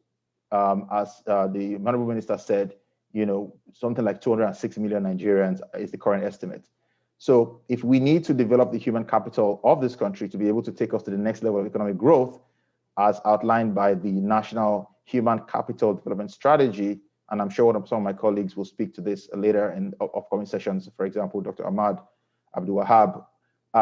If we need to move on our national human capital development strategy, we cannot afford to let this topic go unheeded, right? So, for example, think about some of the key indicators for human capital development. One of the biggest ones there is on both infant survival and also on adult survival. And as we've seen, one of the major drivers of the poor indices there is obviously malaria, Lassa fever and TB and other related conditions, right? So that's the first thought. My second thought is that, as you all know, given the COVID-19 pandemic, there's been a lot of focus now and effort beyond health, right? We've all seen that healthcare actually drives economic growth, right? And so I think a lot of the players in the economic space who naturally may not have been partners within health have now realized the importance of health and have come together heavily to support healthcare, as we talked about the Coalition Against COVID, but also so many other initiatives that have been put in place to support health sector.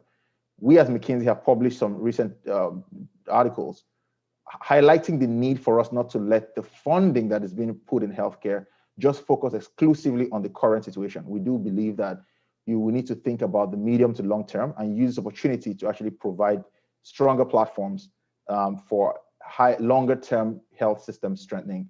And I'm sure if you go to mckinsey.com, you can see some of those articles there that have shared some thoughts on this. So having said that, ladies and gentlemen, the Honorable Minister has raised some very important points. And the most important theme that I loved about his presentation was the idea that the federal government is committed to 0 deaths from malaria. That is extremely commendable. And we're thankful that not only have you put that as a tagline, but also Nigeria has thought through very concrete ways of doing that in line with the strategy that has been shared today. One of the things that, some of the things that he mentioned are things like, for example, aligning with the objectives of the National Strategic Health Development Plan, empowering the Nigerian Primary Healthcare Development Agency, NPHCDA, empowering the NCDC, both at national and state levels, and supporting them through the Basic Healthcare Provision Fund.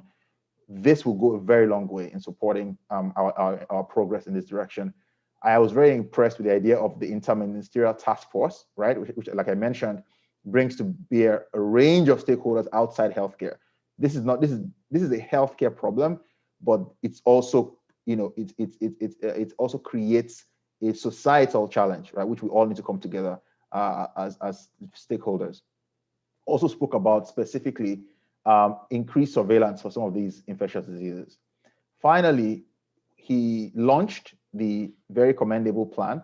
And I think the summary of the guidelines, as we've seen here, is, number one, we need to make sure that all suspected cases have a confirmatory test, right? That's very critical. So you don't just treat malaria without having that testing done. Number two is obviously artemisinin-based combination therapies for uncomplicated malaria, falciparum, very important. Not using monotherapy, right? Very critical that we adhere to that. And finally, making sure that we protect the lives of health workers, extremely critical, which means we take universal precaution when in contact with patients. So that is a quick kind of high-level summary and some reflections from my end on the wonderful speech that Senator Dr. Mamora shared. I would now love to bring in my co-discussants into the conversation. Maybe I'll start with you, Dr. Omilola, given that you spoke earlier. The question for you is, I would love to get in essentially, 3 to 5 minutes, your reflections, but also share with us your own perspectives on how Nigeria specifically has dealt with this COVID-19 situation, especially as it thinks about, going back to ramp up care for malarial, TB, and Lassa patients that may have suffered during the pandemic. Dr. Minola, why don't you unmute yourself and share your thoughts? Thank you.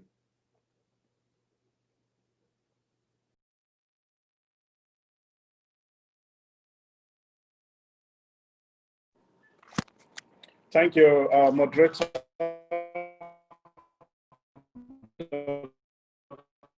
Okay, Bukola. I think I would like to begin by talking about what the African Development Bank is doing in response to COVID-19 and what we have done specifically for Nigeria. I think our audience would like to know a little bit on this. For us at the African Development Bank, our board in April approved a $10 billion COVID-19 crisis response facility. From this $10 billion, $5 billion for our middle income countries, those countries that we call the ADB countries, including Nigeria, of course. And then we also earmarked $3.1 billion to support our low-income countries and countries in transition and countries in fragile to support private sector enterprises to be able to respond to COVID-19. Our board approved $288.5 million as a COVID-19 crisis response facility support for Nigeria in terms of budget support to be able to help Nigeria to respond to the pandemic. In terms of doing this, for the case of Nigeria, we have been focusing on 3 different areas. The first aspect is really to help strengthen public health care response in Nigeria to COVID-19 by improving surveillance, by also helping the government at the national level through the National Centers for Disease. The second area of our support in Nigeria has been to help reduce the impact of the pandemic on workers and businesses by supporting micro, small, and medium enterprises to be able to support the informal sector. As you know, a lot of people working on the continent of Africa and even Nigeria, inclusive, you will realize that about 86% of those who are working on the continent, they are in the informal sector, and many of them are affected by the what has been in this area. The third aspect is really, we have been supporting the government through the support that we have provided to strengthen the social protection system in Nigeria by protecting livelihoods and also supporting vulnerable households, protecting them from the adverse impact of the pandemic. So those are main areas where we have been providing support in terms of COVID-19. But what we know is that to really deal with public health management in Nigeria, a lot of attention is required in terms of healthcare infrastructure. This is one gap. And I can tell you that at the African Development Bank, country strategy for Nigeria. And in that new country strategy, we are prioritizing health infrastructure. So going forward, the bank is going to be working closely with different stakeholders in Nigeria, both from the public and private sectors, to really engage more on developing health infrastructure in Nigeria. This is an area of primary health clinics, basic amenities that are needed, laboratories, and many other health interventions that are required in the country. One other area that, in my own reflection, that is really missing, and I think I alluded to it in my goodwill message of Dr. Additional, that we need to do extensive coordination at all levels in Nigeria of healthcare service delivery, at the federal level, the state level, and the local government level. Well, I believe that this is missing, and that coordination is really very fundamental to be able to deal effectively with public health issues in Nigeria. Finally, I think also what is crucial is we need to see, especially in northern Nigeria, malnutrition has been the main outcomes in some parts of the country, and we need to figure out a way to really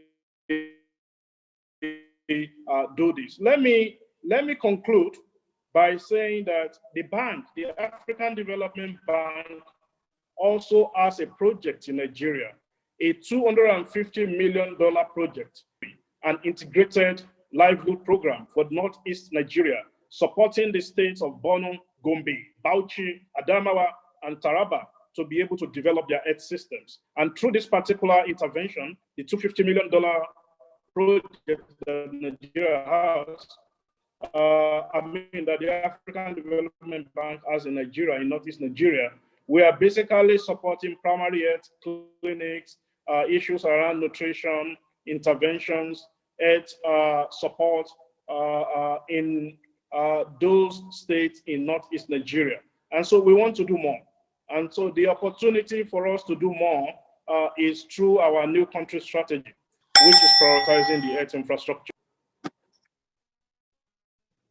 Well, fantastic. Thank you so much for those thoughts. And it's good to hear about the efforts that the Africa Development Bank is putting in place to support the health system in Nigeria in response to some of the conversations we had earlier. Thanks for that, Dr. Milola. Why don't I bring into the conversation now Professor Wale Suleiman to share with us his own perspectives on the situation with regards to COVID-19 and how that's affecting the other conditions like malaria, TB, and Lassa fever, but also within your own remit, right? As a healthcare provider, what is your sense about how Nigeria is putting itself in a position, right, to tackle some of these challenges, and how confident are you that we'll achieve these aspirations? Professor Suleiman, over to you, please. Yeah, thank you very much, Dr. Peter. Thank you for the invitation. I thank NESH organization for making me part of this panelist. I've really enjoyed it so far. And please allow me to stand on existing protocols. I think that I want to look at this from a different perspective. As somebody who has been exposed to healthcare in Eastern Europe, Western Europe, Canada, United States, and both in the public and private sector in Nigeria. And as you may know, I just finished 1-year term as a special advisor to the governor of Kwara State on health matters. And so I was a vice chair for COVID-19, and Kwara did very well. We're top 3 in the country. So I think COVID-19, and this is me speaking as Professor Wale Suleiman, not as a government official. COVID-19 exposed the inefficiencies and discipline deficiencies, and to some extent corruption in our system. And I think that I applaud the Ministry of Health, Federal Ministry of Health, and the Minister of State for Health for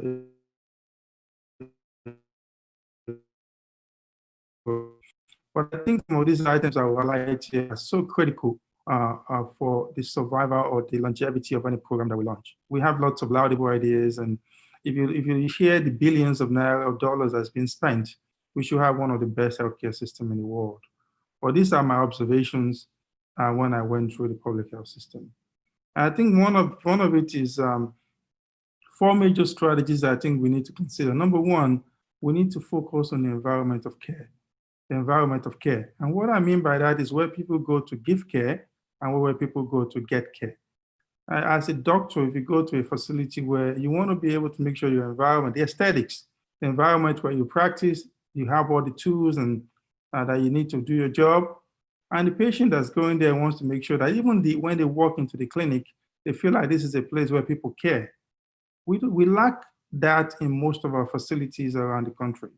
I think that's something, it's very simplistic to call it infrastructural deficit. It's actually the environment in which people practice that is very deficient. And until we focus on that, the drivers of these initiatives are the healthcare workers. Unless they're motivated, unless they're engaged, your program is as good as you've written it on paper. The second thing I think is very clear, and then we have to right size, right type, and customize the care we provide in any community to what the people need. One heart doesn't fit all. The second thing I think is a sustainable financial model. And what I mean by that, I cannot import a commercial proposition that works in the United States or UK to Nigeria, because the customers that we serve are very different. You can't try to sell a Mercedes-Benz to people that can afford Toyota Corolla. But it doesn't mean the car is not good. The healthcare may be very good and it will get good outcomes. The most expensive doesn't mean the best. So we need to customize right type, right size, and customize the healthcare. Then I think in terms of sustainable financial model, we need to be innovative in the models that we use, but we need to also push health insurance. And I mean, with all due respect to NHIS and the state health insurance, we need to bring private sector into the mix. We need private sector discipline to be able to drive the changes and improvement that is needed in health insurance. Without a sustainable financial model or predictable revenue stream, no health system will survive. And then I think one of the other thing that I want to make this point in the fear of not being politically correct, we need to stop the progressive starvation of our health system.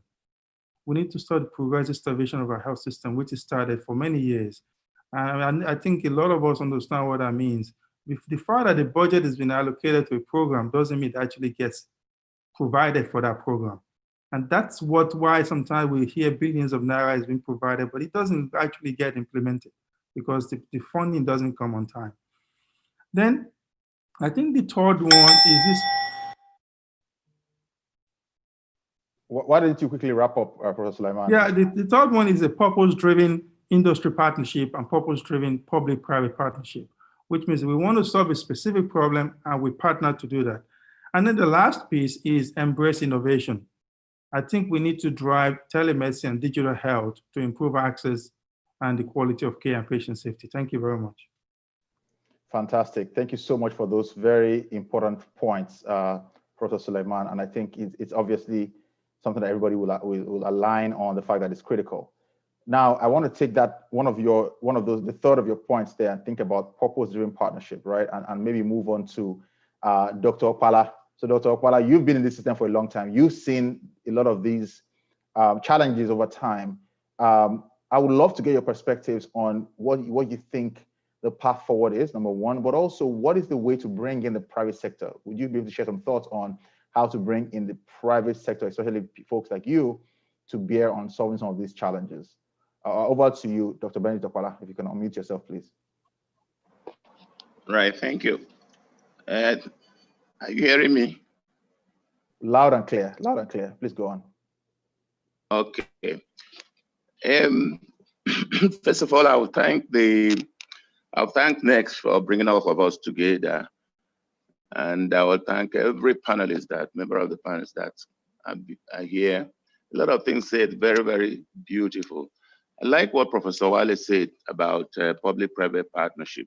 The problem with this country is that they take a step forward and two steps backwards. I know we have been driving on PPP, public-private partnership, that from the year 2002 to 2005, before we launched the health insurance scheme.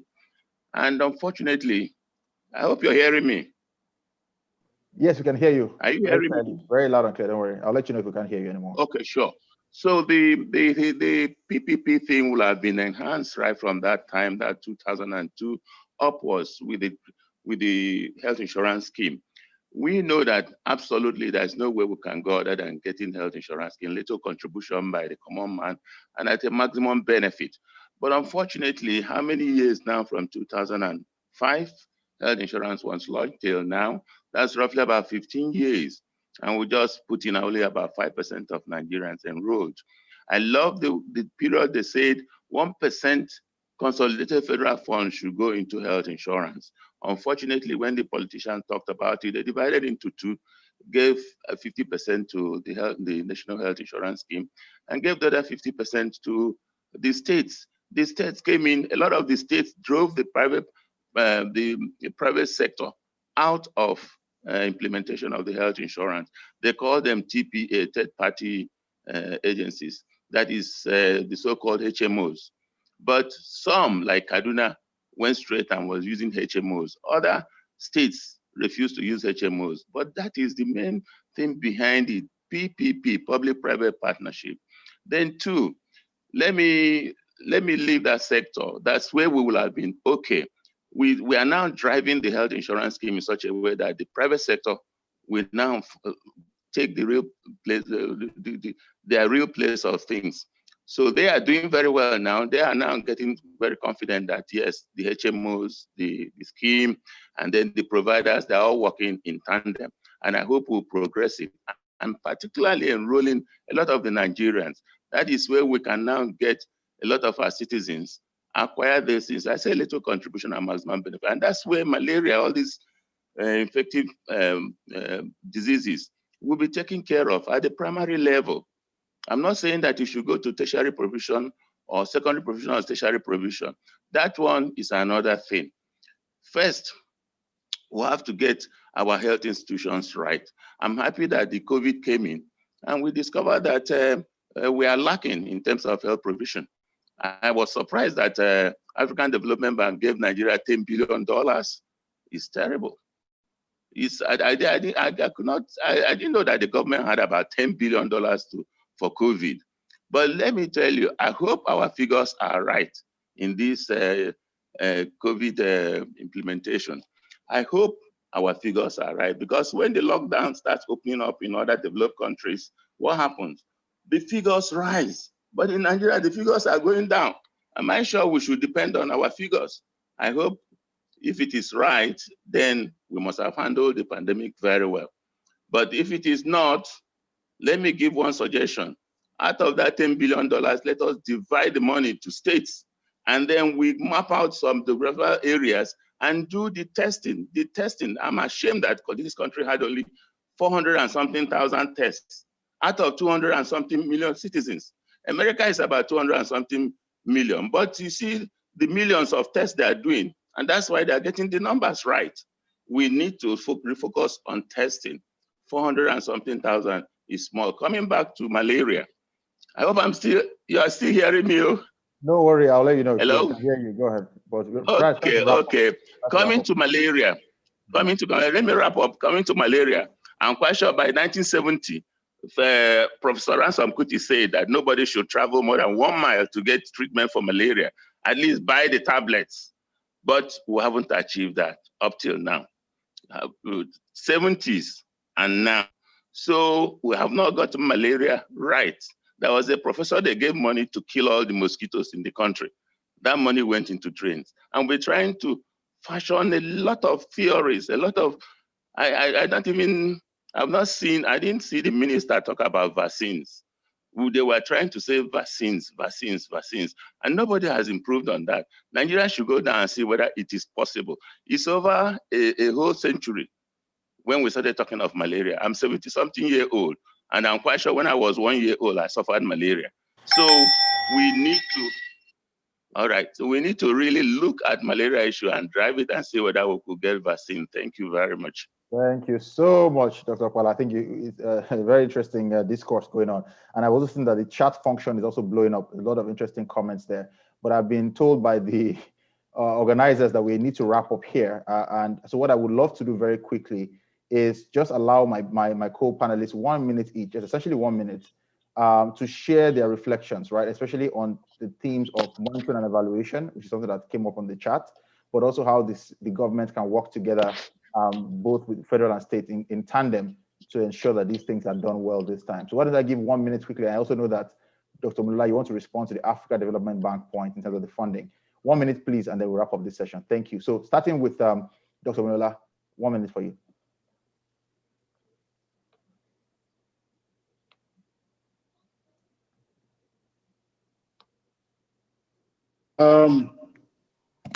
Thank you so much. Let me just make a very quick correction.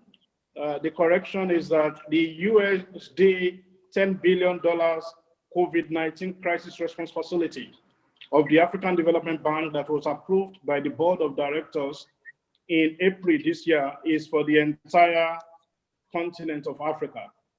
The correct figure approved for Nigeria COVID-19 crisis response budget support is $288.5 million.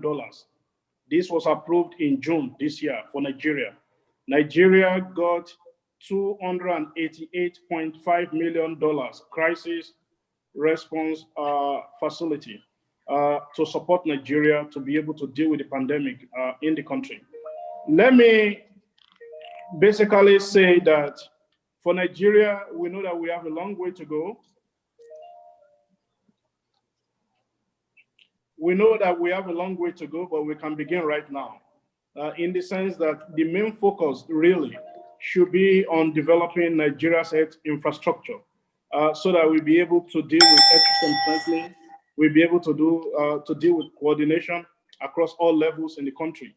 And more importantly, for Nigeria, it's also very, very important that we take the challenge that COVID-19 is presenting as a great opportunity to ramp up our health system strengthening, but also to begin to do business in a different way by embracing the private sector. So we need public-private collaboration in a big way in Nigeria. Yeah, absolutely. Thank you so much. Absolutely. Thank you, Dr. Miola, for those thoughts and for the clarification as well. Let me move over to Prof. Suleiman. You were sharing some thoughts about innovation, and I'm very curious about that. And maybe you had any other thing to share as we wrap up in a minute, please. Thank you. Yeah, thank you very much. Again, I've enjoyed this session. I think oftentimes when we have problems in our country, we think if we just throw money at it, all the problems will be solved. We've thrown so much money on healthcare over the years. I think the key is innovation. We need to find local solutions to local problems and cost-effective way. Every time we import a CT scan and MRI, we're importing cost. Every time we invest in other people's productivity or manufactured goods, we're importing cost. So we need to invest in manufacturing, in healthcare. We need to make sure that we find local innovative solutions. Telemedicine can bridge a lot of gaps. Digital health telemedicine can bridge a lot of gaps in access to good healthcare in Nigeria. Let's keep innovating. If we don't innovate, we're not going to solve this problem. And no amount of money you throw at it would work if we don't focus on the people that are doing the work. Thank you very much. Absolutely. Thanks, Dr. Suleiman. That's actually a very important theme for us as we wrap up shortly. Dr. Okpala, you have quite a lot of thoughts that you didn't finish there. Is there any response you may have very quickly in a minute? Yeah, there's just one area I wanted to say about our equipment. I hope I'm being heard again. Our equipment, they will lack maintenance of all the equipments we have in this country. We knew that VAMED had a 5-year contract to take care of all our CTs, MRI, the major equipments in the teaching hospitals, but they didn't last for 2 years. All the dialysis machines broke down. And then you need the private sector to really help assist the government, that PPP I was talking about. Set up some of these major equipments and let the private sector run them. With that, the private sector will keep those equipments alive because it's their livelihood. Yeah. If not, you discover 2 years they are gone. We start looking for another one. Then let me just sound a note of warning. All these automatic ventilators we have in this country, we should have a committee to really look after them because they are pretty expensive. And if you go to ICUs, a lot of them did not have automatic ventilators, and that is the main bedrock of ICUs. So we have to have a committee to take care of all those ICUs, all those automatic ventilators donated to the country. They are major, they are very expensive. And all those major equipment set up for us, we should actually form a committee to maintain them and make sure that they are evenly distributed. Thank you so much, Dr. Okpala. Thank you so much. And I think that thing is highly, highly important, right? As you think about the value for money over time. Let me wrap this up in the next few seconds to say that I want to appreciate my wonderful panelists, obviously highly erudite and experienced. Professor Suleiman, thank you for the time. Dr. Miola, thank you. Dr. Okpala, thank you so much. You know, in wrapping this up, I think the themes we've kind of highlighted are themes around thinking through very clearly innovation. What is the solution for Nigeria, by Nigerians for Nigeria? Being sure to bring the private sector along in a very structured, efficient way. Thinking through how do you how do you bring other sectors in, right, beyond just healthcare, but think about the broader development landscape to help us solve our problems. And finally, infrastructure is critical in the long term. Thank you very much for this opportunity to share with you. We hope you had a good time, and our apologies that we're not able to get to all the questions. I know there's a lot of them there. We hope we can continue the dialogue as we go along. At this point, I will hand over back to the coordinator and master of ceremony here, Dr. Leke Oshuni. Please take it from here. Thank you. Thank you, Dr. Peter. Well done. Thank you, Dr. Peter Okebukola. That was professionally done. You score 100%. Thank you also to all the panelists, Professor Wale Suleiman, Dr. Babatunde Omilola, and my comrade in arms, Dr. Ben Opala. We've been on this journey for over 30 years, and the journey does not seem to be ending. I will call you later to see how we can progress matters. Thank you all. Thank you very much. Now, the next item on the program is going to be conducted by Mazi Sam Ohabua. I do not know the details myself, but Mazi will fill us in as we go along, as the organizers now transfer us to the venue of the next event. Thank you very much, the panel.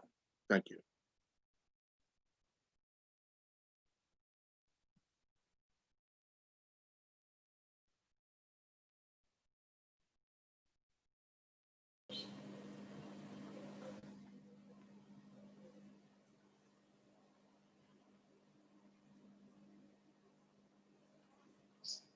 Yeah, boss.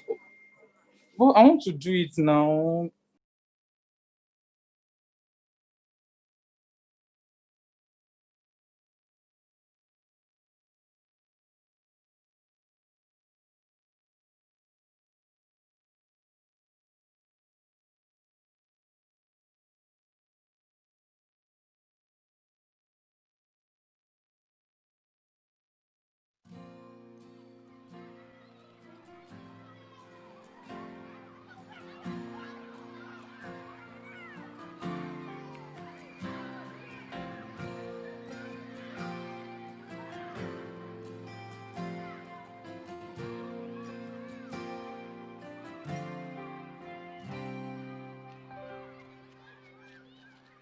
A child in the distance, playing in the rain, the sweet sound of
Do you want to say something to NESH?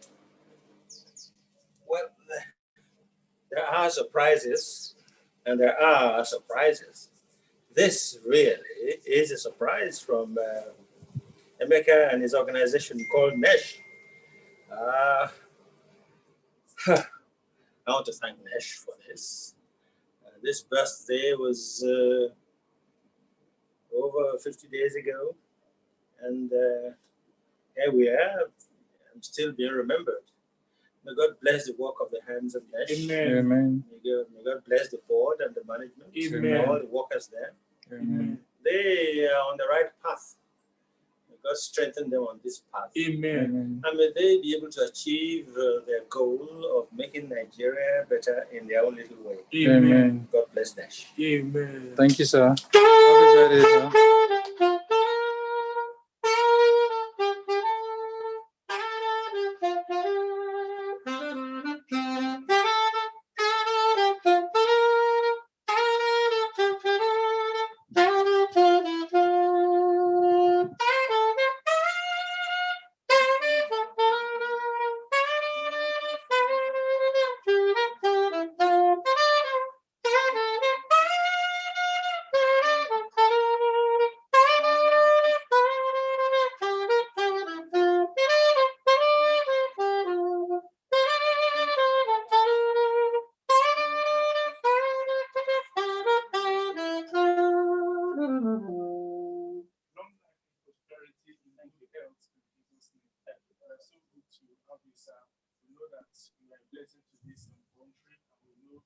God will increase resistance in the name of Jesus. What do you do for that? We employ community surprises. We are the one of the coordinators. The surprise aspect of NESH. Yes, sir. You do. Mazi, you're muted. Mazi, could you unmute?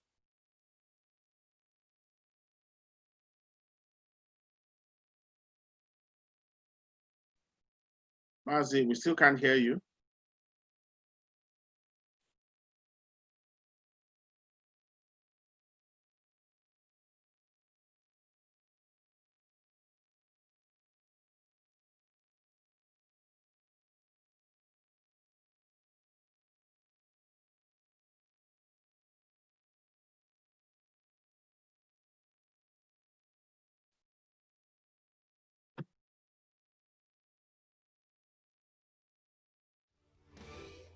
Extraordinary things will happen to me and you.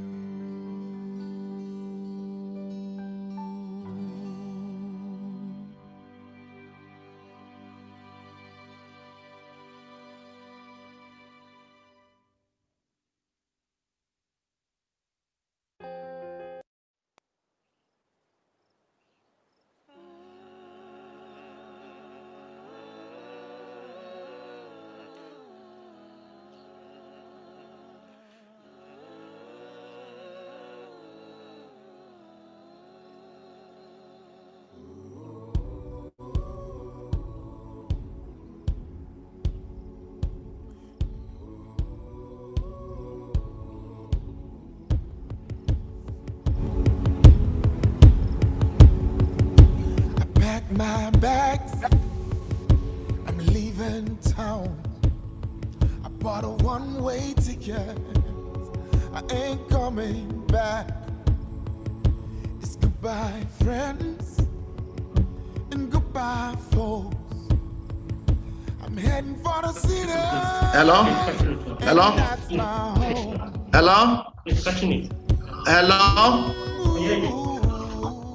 Are you hearing me now? You, sir. We can hear you. Just a few brief remarks on that surprise event for Prince Julius Adelui. All right, thank you. Good evening, ladies and gentlemen. I'm sorry. When you were hearing me, I was saying that some very interesting thing just happened a few moments ago. And many of us were watching, and we saw an old young man or a young old man, depending on where you're coming from, who was trying to dance to some trumpeter, a lone trumpeter and a lone young old man standing together.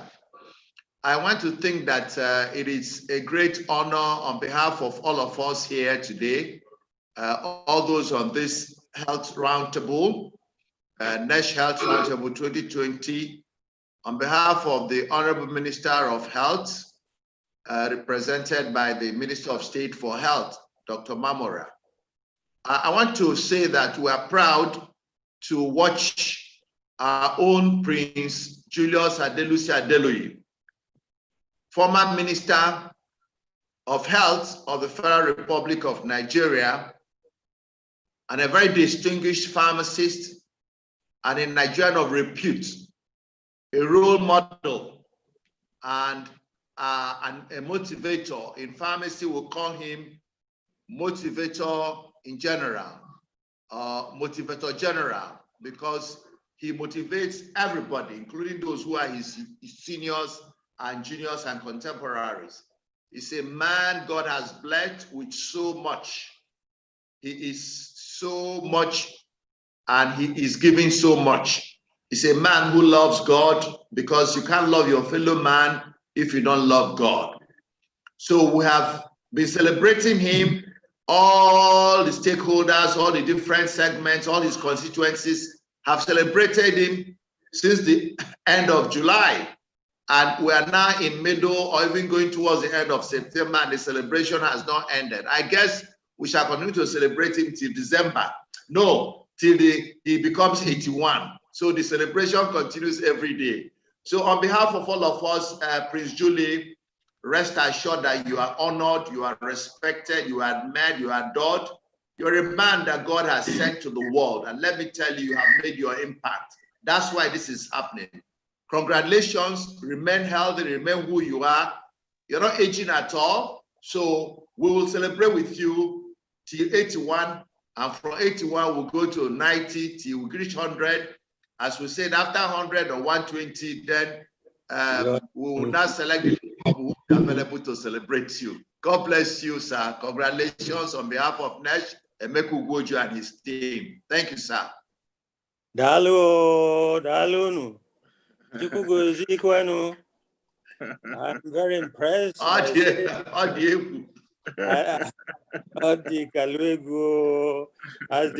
we say in our Igbo land, may you have enough space, NESH, to be able to make progress. Amen. There's enough air for all of us to breathe. Egwe belu, go belu. Sure. God Amen. bless you. Thank you, everybody. It's a big surprise. Thank you. Thank you. Thank you very back to much. you now. Thank you. Thank you, Mazi. Congratulations once again, Prince Julius Adili. You look like a 35-year-old man. I really envy you. You know, that's and those dance steps, I am happy they were recorded for posterity. That was very nice. Thank you once again, Mazi, for coming in to run a commentary on those trumpeting and dancing steps. The next item is another set of goodwill messages from pillars of the sector. And we'll take now the goodwill message from the head of the civil service of the Federation, Dr. Folashade Yemi Eson, ably represented by Dr. Evelyn Ngige, Permanent Secretary, Service Welfare Office, the Office of the Head of the Civil Service of the Federation. Dr. Evelyn Ngige, you're on next. Thank you. Good evening, Chairman, Honorable Minister, distinguished Senator, all other distinguished guests at this round table. Permit me to stand on existing protocol, please. The head of service unfortunately could not join this meeting, but she has asked that I extend warm congratulations to the CEO of NESH and his team for taking up this initiative that engages in knowledge exchange and networking across sectors. She's also highly elated that this year's roundtable speaks to public health in Nigeria and focuses on 4 major diseases of public health importance: malaria, TB, Lassa fever, and COVID. You must agree with me that these diseases have impacted negatively on Nigeria's socioeconomic development. Aside that, civil servants are part of the population of Nigeria, and we are the engine room of government. So we are not extricated from these diseases. So she also would like for us to explore ways of, as an earlier speaker had mentioned, of becoming self-sufficient, because we are the largest economy in Africa, and we cannot continue importing and enriching other countries when we have the population, to meet, the needs of, industrialization in the health sector. So on that note, she has asked that I extend her best wishes for a successful event. This is belated though. So thank you very much.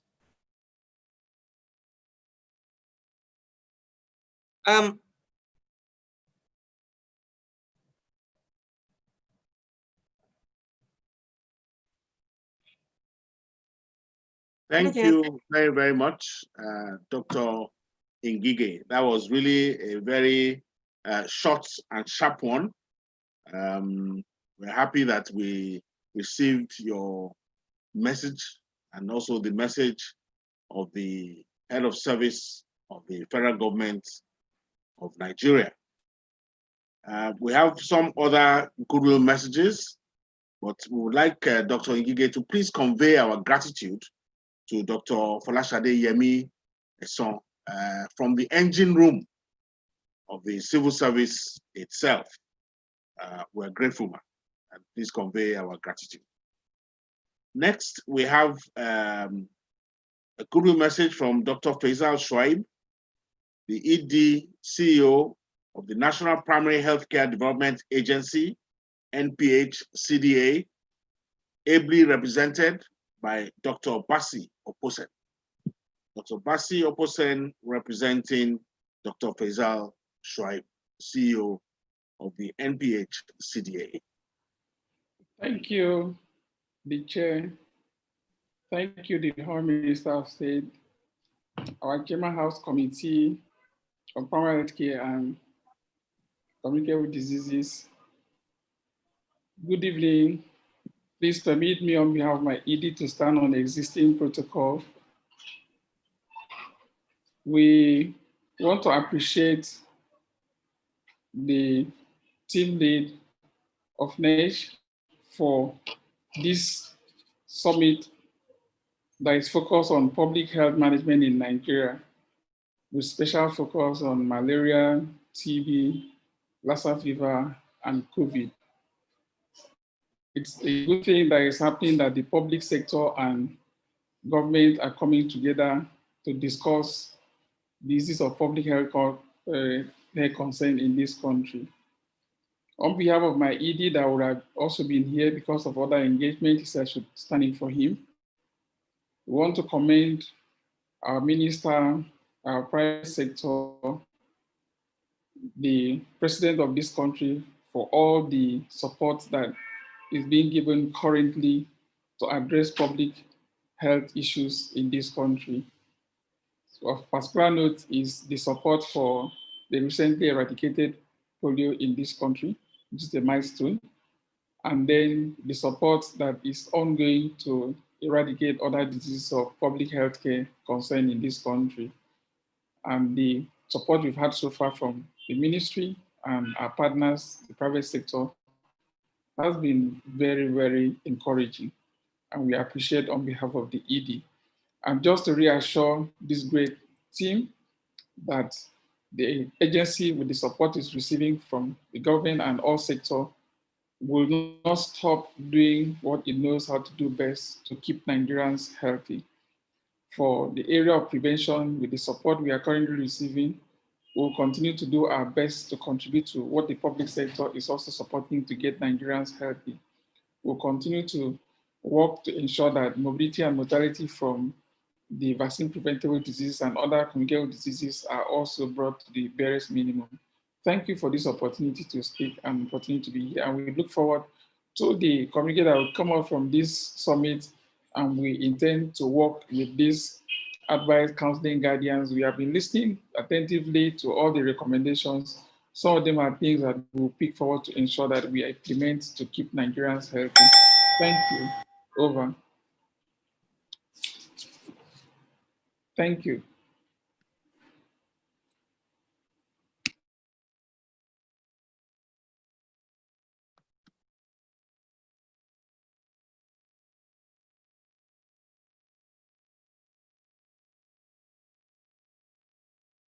Thank you very much, Dr. Bassi Oposen, for your able representation of Dr. Faisal Shuaib, the Chief Executive, National Primary Healthcare Development Agency. Kindly convey our gratitude, our highest esteem, and our regards to Dr. Shuaib. Thank you very much. We will now have a pre-recorded video from Dr.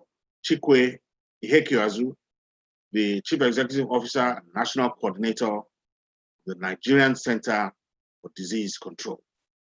A pre-recorded video from the Nigerian Center for Disease Control. CEO, Dr. Chikwe. My name is Chikwe Ihekioazu. I lead the Nigeria Center for Disease Control. This is really to acknowledge everyone that has been involved in this, organizing this incredible event. The Nigeria Center for Disease Control has been at the forefront of the public health response to the biggest pandemic in our lifetimes and biggest public health crisis ever. A few years ago, when I went around the country telling people about the hypothetical possibility of an event like this, it sounded impossible.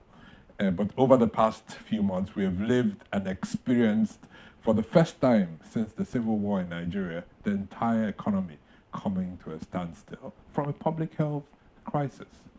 What lessons are we going to draw from this?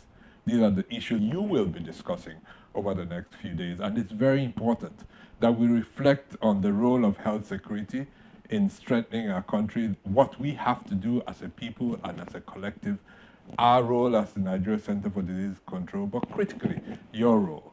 I look forward to engaging with the rest of this conference and bringing the best wishes of everyone that has been working so hard to control this outbreak. And together, we can get Nigeria working again. How do we do this? We do this firstly by investing in health security. It's a critical part of our national defense architecture. And through that, we can enable our schools to start, our airports to start, our markets to be reinvigorated, and we can come back to the social life that we recognize as Nigerians. But in order to do that, we must come together, continue doing what we need to do, take responsibility for our actions individually and collectively. We're not out of this yet, but we can get out of it if we continue to come together as the great nation we are. So NCDC says, excellent conference, great opportunity to bring all sectors of the country together. We look forward to great conversations moving forward. We wish everyone a fantastic event. Thank you very, very much, Dr. Ihekweazu. I hope the message reaches you. I consider you to be a national hero. We're very proud of you and of what you did during one of the world's darkest hours. You acquitted yourself very honorably, and thousands and thousands of lives were saved by the efforts of your good self and of your team. So thank you very much. So we'll now move on to the plenary session number 1. And we have the pleasure of having as moderator of that session, Dr. Evelyn Ngige, the Permanent Secretary of the Service Welfare Office, the Office of the Head of the Civil Service of the Federal Republic of Nigeria. She will be moderating the session, introducing all the dramatis personnel of that particular plenary session. I hand over to Dr. Ngige. You're very welcome, ma'am. Thank you for your speech, and thank you. Thank you very much. Good evening, ladies and gentlemen. The title of this session is a review of the 4th edition of the National Guidelines on Diagnosis and Treatment of Malaria. The guidelines were earlier launched by the Honorable Minister of State for Health, Dr. Mamora. First, we're going to take a presentation from the National Coordinator of the Malaria Program, Dr. Audu Mohammed, who is represented. After the presentation, we'll speak to the various panelists who speak to the presentation. They include Professor Emmanuel Abayomi, the Commissioner of Health for Lagos, Dr. Aminu Sanyawa, Commissioner of Health Kano, the Director of Public Health of the Federal Capital Territory, Dr. Josephine Okechukwu, Mazi Sam Ohuahunwa, who is the President of the Pharmaceutical Society of Nigeria, Comrade Abdul Rafiu Adeniji, President of the National Association of Nigerian Nurses and Midwives, and Dr. Ugu Ike Odo, who is the President of the Association of General and Private Medical Practitioners of Nigeria. I don't know if they're all here, but we'll take Dr. Audo's presentation first, and then the panelists can open up the panel discussion. Thank you. Good evening, everybody. Thank you, my big sister and my boss, Dr. Ngige, Evelyn Ngige. It's nice to meet you again. Good evening, everybody, again. And Good evening, Mr. Chairman and distinguished participants. My name is Dr. Nenna Obulafor, and I'm the head case management branch of the National Malaria Elimination Program. Unfortunately, the national coordinator, Dr. Aldubala Mohammed, is unavoidably absent on national activity, and I'm to take his presentation this evening. So I'll be sharing my screen now.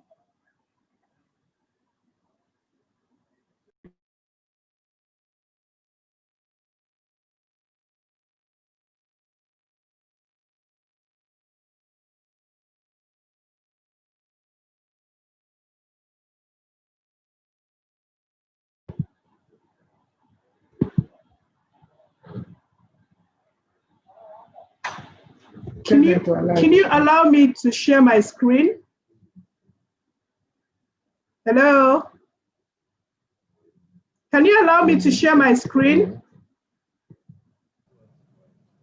Who is the host? NESH. Screen sharing, we will arrange it shortly. Dr. Obulafor, go ahead, please. Okay, can you see my screen? Yes. We can see it clearly. All right. So I have the first slide, just like the moderator introduced, is the current update on the 4th National Guidelines on Diagnosis and Treatment of Malaria in Nigeria. So as a way of background,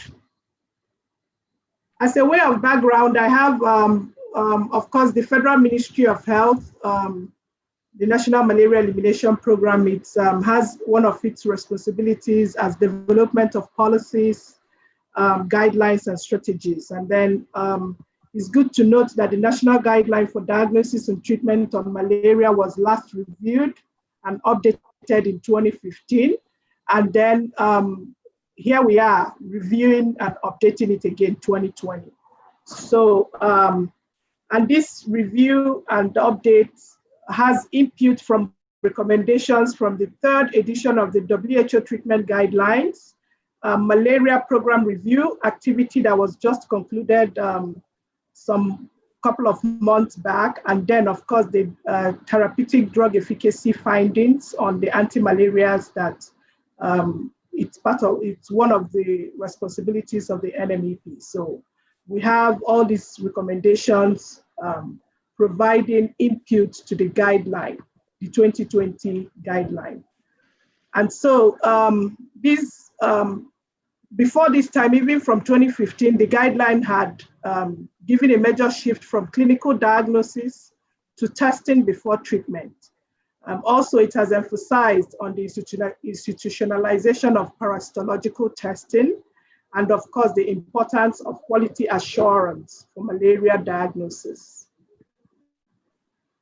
So key recommendations in the guidelines are: 1, all suspected malaria cases should have a prompt parasitological confirmatory test using either microscopy or RDTs, rapid diagnostic testing.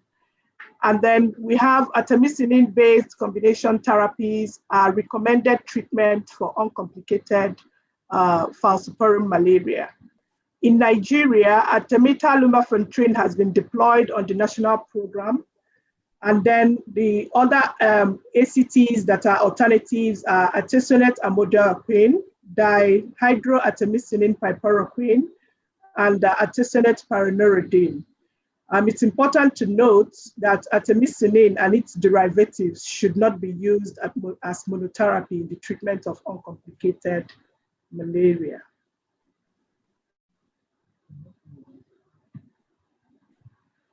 So, of course, like earlier said, it emphasizes that prompt parasitological confirmation by microscopy or RDT is recommended in all patients suspected of malaria before treatment is initiated. Like I said, quality assured RDTs are as good as expert microscopists too.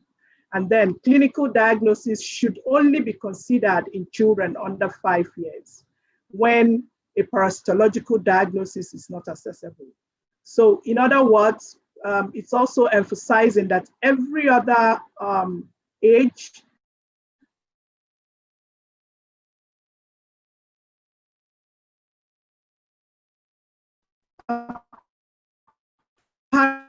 from the lower age group abilities.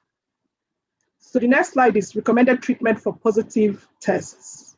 So these are the dosage regimens for the ACTs that are being deployed in country through the national program. We have the artemether-lumefantrine, like I earlier mentioned, and then for artesunate amodiaquine, these are the dosage strengths, you know, cutting across the age groups,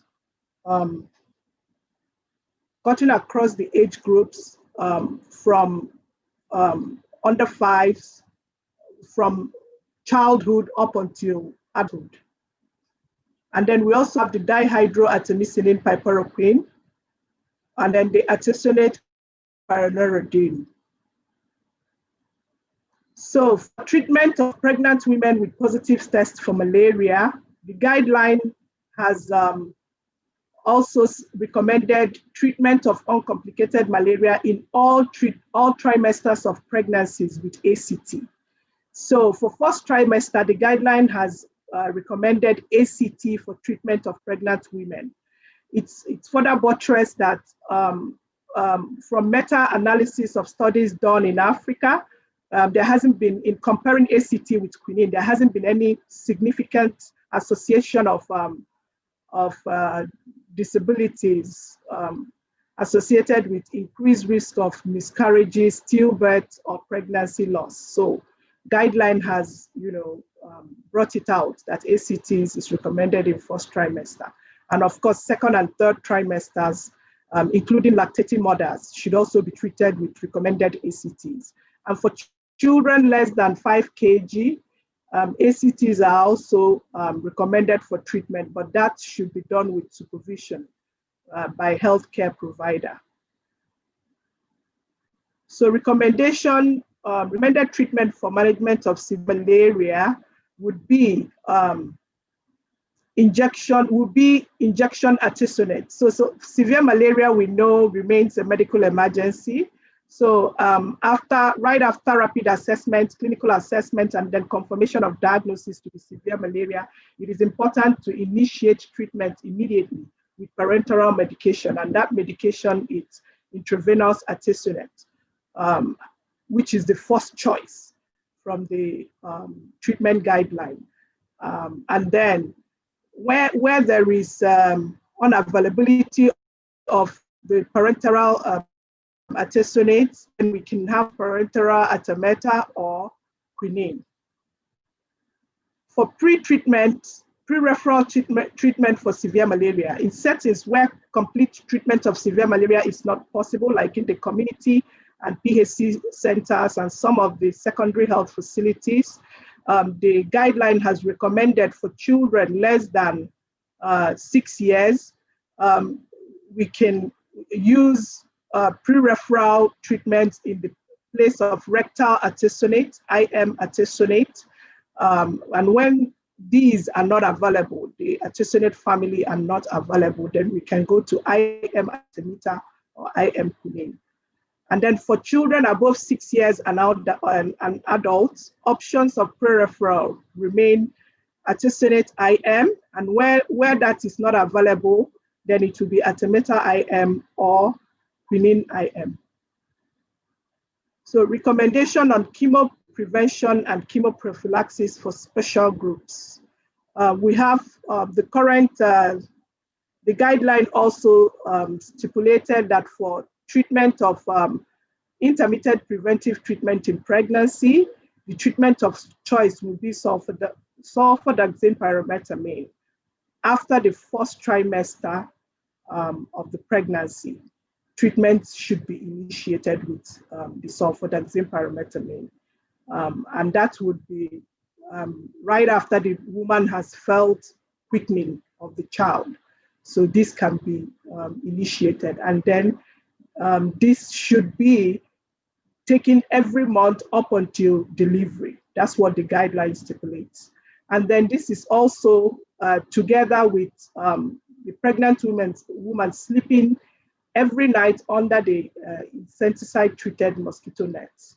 And then it's good to just mention that this is one of our latest implementation that is integrated now. It's in integrated format with malaria and RMSCH plus N, a reproductive, maternal, newborn, and child health plus nutrition program. And so another preventive chemo prevention we have is the seasonal malaria chemo prevention, and this is for children under 5. SMC is recommended in areas of highly seasonal malaria transmission throughout the Sahel region and areas where there's greater than 60% of the rainfall within the 4 consecutive months of the peak period of transmission, which is from July to October. And then for this intervention, we use the sulfodiazide pyrimethamine plus amodiaquine, SPAC. And this is an intervention that is done in children under 5 years, 3 to 5 months of age. And then, like I earlier said, at monthly intervals, beginning at the start of transmission season up until maximum of 4 doses during the transmission season. This keeps the therapeutic effect of the drugs in the system during this period. And then for sickle cell anemia patients, the guideline has recommended that they should sleep under the insecticide-treated nets, and then individuals with sickle cell anemia with suspicion of malaria should report to the facilities for prompt diagnosis and treatment. So for the pandemics and emergence of new diseases, the guideline has also stipulated that given the frequency of these pandemics, like the COVID-19, Ebola, Lassa fever, all health workers are to ensure application of universal precaution in their engagement of patients with fever. Also, additionally, they should use PPEs, personal protective equipment, when collecting blood samples or when performing procedures requiring very close contact with suspected patients. Also, suspected patients with these conditions should be referred to the appropriate centers for specialized management. So we have this slide on call to action. We know that part of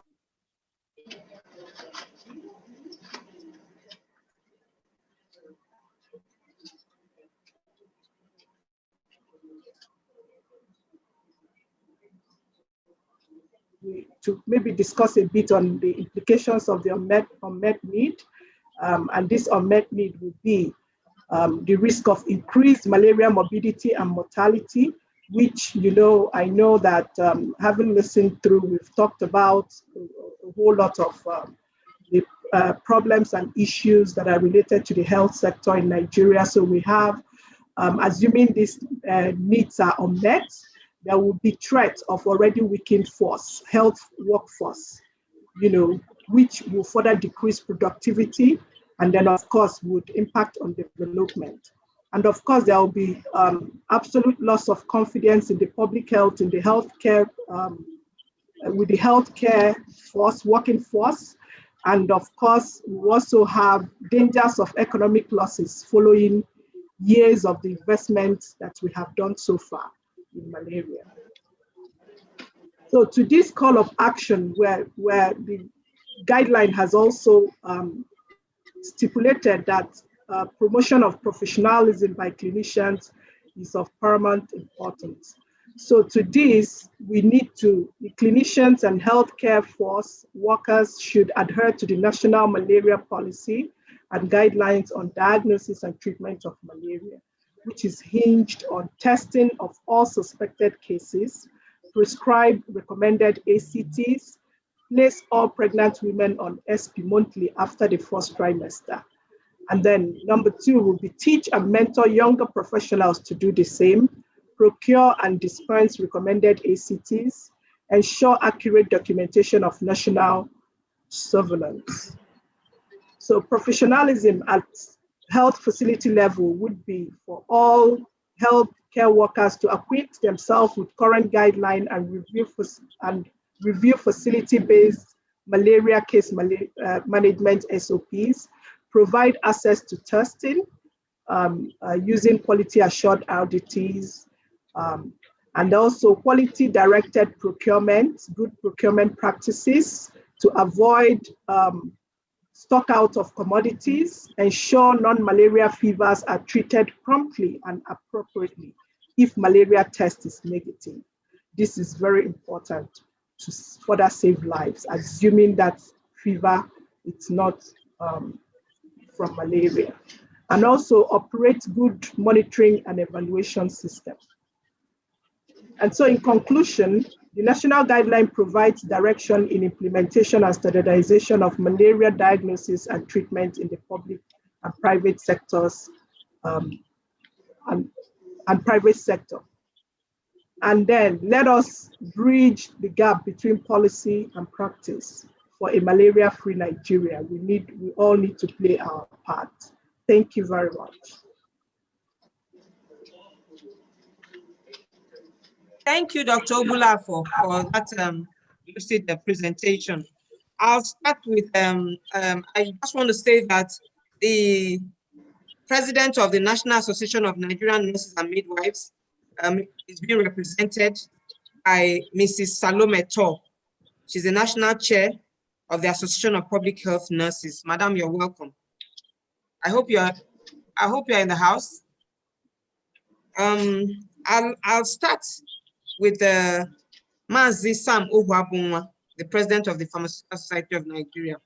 Sir, we have talked about ensuring availability of commodities, avoiding stockouts. What are the plans of your organization to ensure self-sufficiency in the area of commodities within the country? I speak to rapid diagnostic tests and ACTs, because I'm aware that a lot of the active pharmaceutical ingredients for the smallest of the medicines are actually imported. So what is your society doing to ensure that Nigeria is able to get APIs in country and to manufacture so that we are self-sufficient in terms of commodities for malaria control? Thank you, sir. Thank you. Good evening, Dr. Ngige. I hope you're hearing me. I can, sir.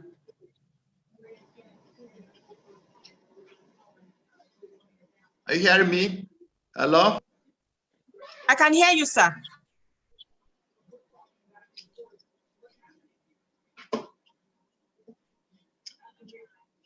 Okay, great. I just wanted to be sure I'm able to make some contribution to this. Yes, of course, we know that we have suffered challenges with local production of pharmaceuticals and commodities because of the way we have organized our industry and the way the country has run its healthcare system. But it's good to say that we are scaling up. The industry is taking the challenge. The COVID-19 exposed the country and also gave fillip to the case we've made for many years that over dependence on imported commodities, pharmaceutical products, even from raw materials, it's a major national security risk. And I think we have woken up to that. Recently, the Central Bank of Nigeria has dedicated some funding to the sector to enable it improve its capacity, upgrade its facilities so as to be WHO GMP compliant and at least be able to be competitive so that our penchant for importing everything from outside the world, China, India, will be minimized. Secondly, there's a new awakening to the need to do local research and development. That R&D Philip and motivation will help us to improve API availability and also the development of our local flora and fauna. Our phytomedicines are useful.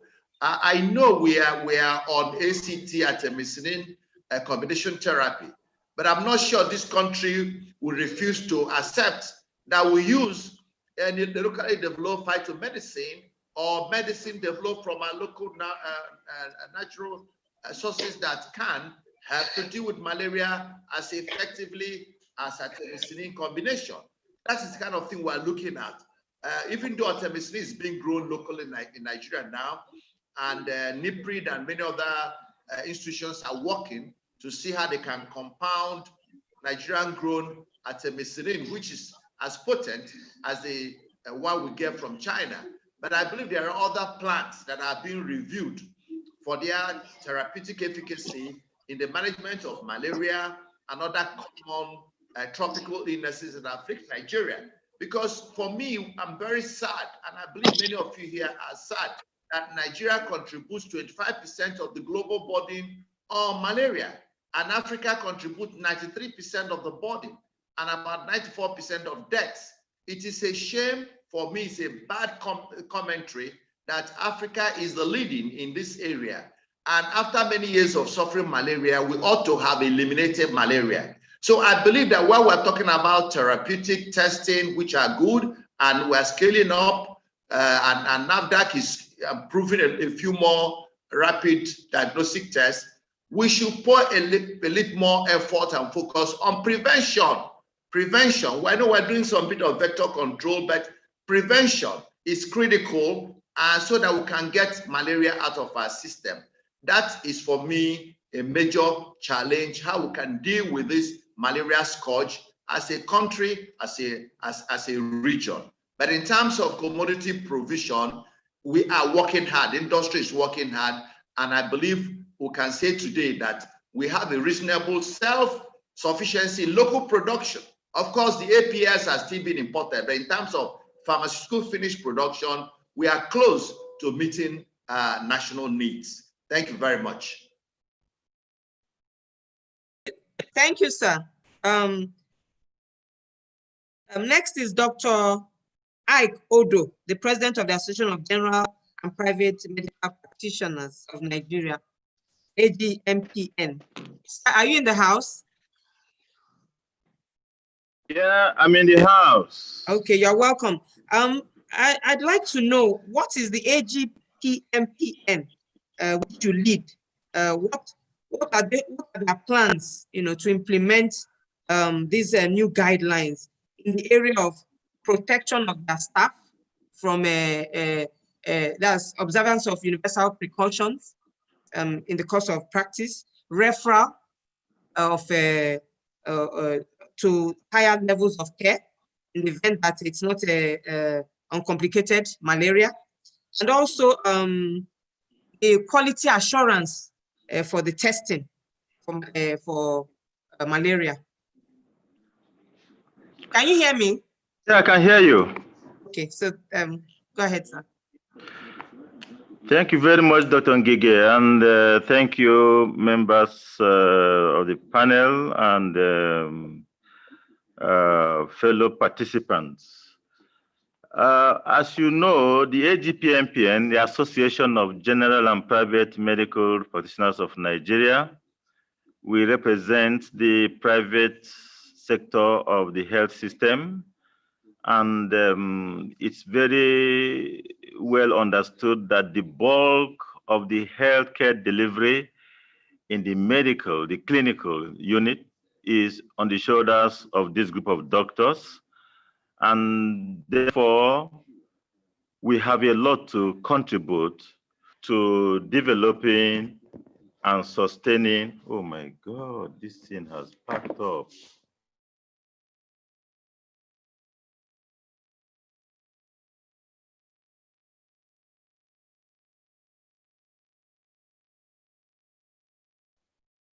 Have we lost him? Oh dear. Okay, we'll get back to him. Next is the Director of Public Health for the Federal Capital Territory, Dr. Josephine Okechukwu. Madam, you are welcome. My question to you is, how does the Federal Capital Territory hope to sustain interventions in the absence of beyond donor support for the malaria program? And then, and how are you ensuring that you have supplies for care at the primary health care level? Because we know that that's the first point of call in the health system. I also would like to ask how the FCT is sustaining public confidence in their malaria program, especially at the community level. Thank you. Yes, thank you. Good evening, everyone. In FCT, we all know that malaria is one of the major problems we've been encountering, not only in FCT, nationally and in Africa. So sustain the malaria program, though we've been having so many issues, the concentration has been among the pregnant women and then under 5. But I think that is not enough. For now, with the advent of this guidelines and the review of the guidelines, we need to do more. In FCT, there is need for capacity building of all the healthcare workers, both in the public and private sectors, in the communities, community engagements. We need to go beyond what we are doing now to make sure that everybody is engaged across board. Majority of the healthcare workers, even doctors, surprisingly, do not have access to these guidelines we are talking about. They don't even know how diagnosis should be done. Good thing we are coming up with this review document now. We should make it available to every healthcare workers across board in the tertiary, secondary, primary level. In the communities, we should disseminate the information to every healthcare workers, then caregivers of the children and even pregnant women, so that we make sure that everybody should know that before you treat for malaria, there must be testing, there is need for testing. Then procurement of the commodities for testing, providing enough of the testing kits. Good thing, the malaria urine testing, the kits should be made available. It's a new, a good innovation that we are going beyond the rapid test kits to bring in the malaria urine test. It will make it easy for diagnosis at home. You don't need to bleed a child or bleed anybody to collect specimen for testing. So we are going to provide enough test kits, the rapid test kits, and then the UMT across board in the community, in the health facilities, to ensure that there is testing before treating of any patient for malaria. Because we've been over-treating and then over-diagnosing malaria. Many cases of fever are not really malaria, but once there is fever in the community, people are still using that strategy, that once there is fever, you treat for malaria. We should go beyond that. So there must be commodities for testing and then treatment. Availability of ACT should be made in every health facility, in every community, so that anybody that has been tested, even at homes, should have access to the drugs, the ACT that we need to use. We are going to look into the issue of providing testing free testing, free drug. We know that we are challenged financially, and beyond the donor support, government should learn to take responsibility. Government should learn to take responsibility. There is no point doing a lot. At the end of the day, we achieve nothing much. The provision of test kits, making it available at zero cost to every individual in Nigeria, should be looked into. Then the provision of these drugs at no cost, making it available to the populace, should be our priority if we are really serious about controlling malaria. when we look at it, the cost of these drugs is so enormous. How many Nigerians can afford to buy a drug of 500 naira, let alone 1,000 naira? Most of these drugs are very expensive. When you get to the pharmacy, to get them is so expensive. So the system should look into it to make sure that there is enough funding to make this available across board free of charge. Then every PAC, the primary healthcare centers, should be having all these drugs. We know that this the seasonal malaria we're talking about now, if we don't have these drugs available at zero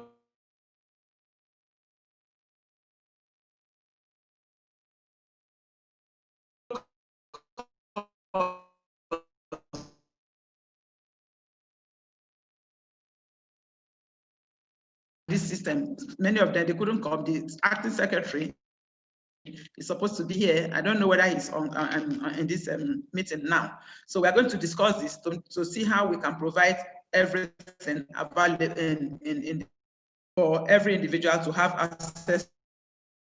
Urine malaria testing, we are going to key into it to make it available in all the PACs, in all the secondary health facilities. A lot of training has to be done to train all the healthcare workers across board, not just being selective. Training should not be selective. Everybody should be aware of malaria testing, malaria treatment, and what we need to do in action. The use of insecticide treatment should also be looked into. We have been doing a lot of procurement of the nets and distribution, but they are not really being utilized. Like Dr. Ohuabunwa said, we should look into prevention. What are we doing about the environmental control of this vector? We are just talking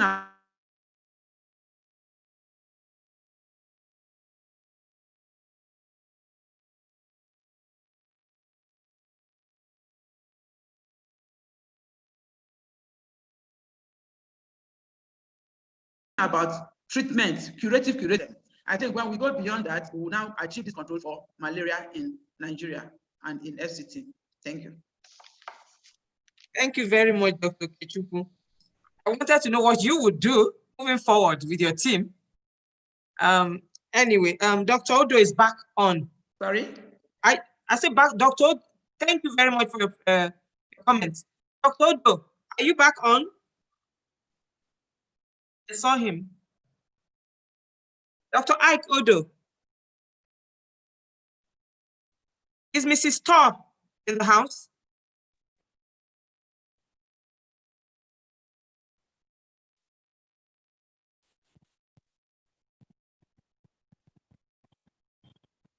Is Mrs. Torr in the house? Dr. Ike Odo. I think we've lost them.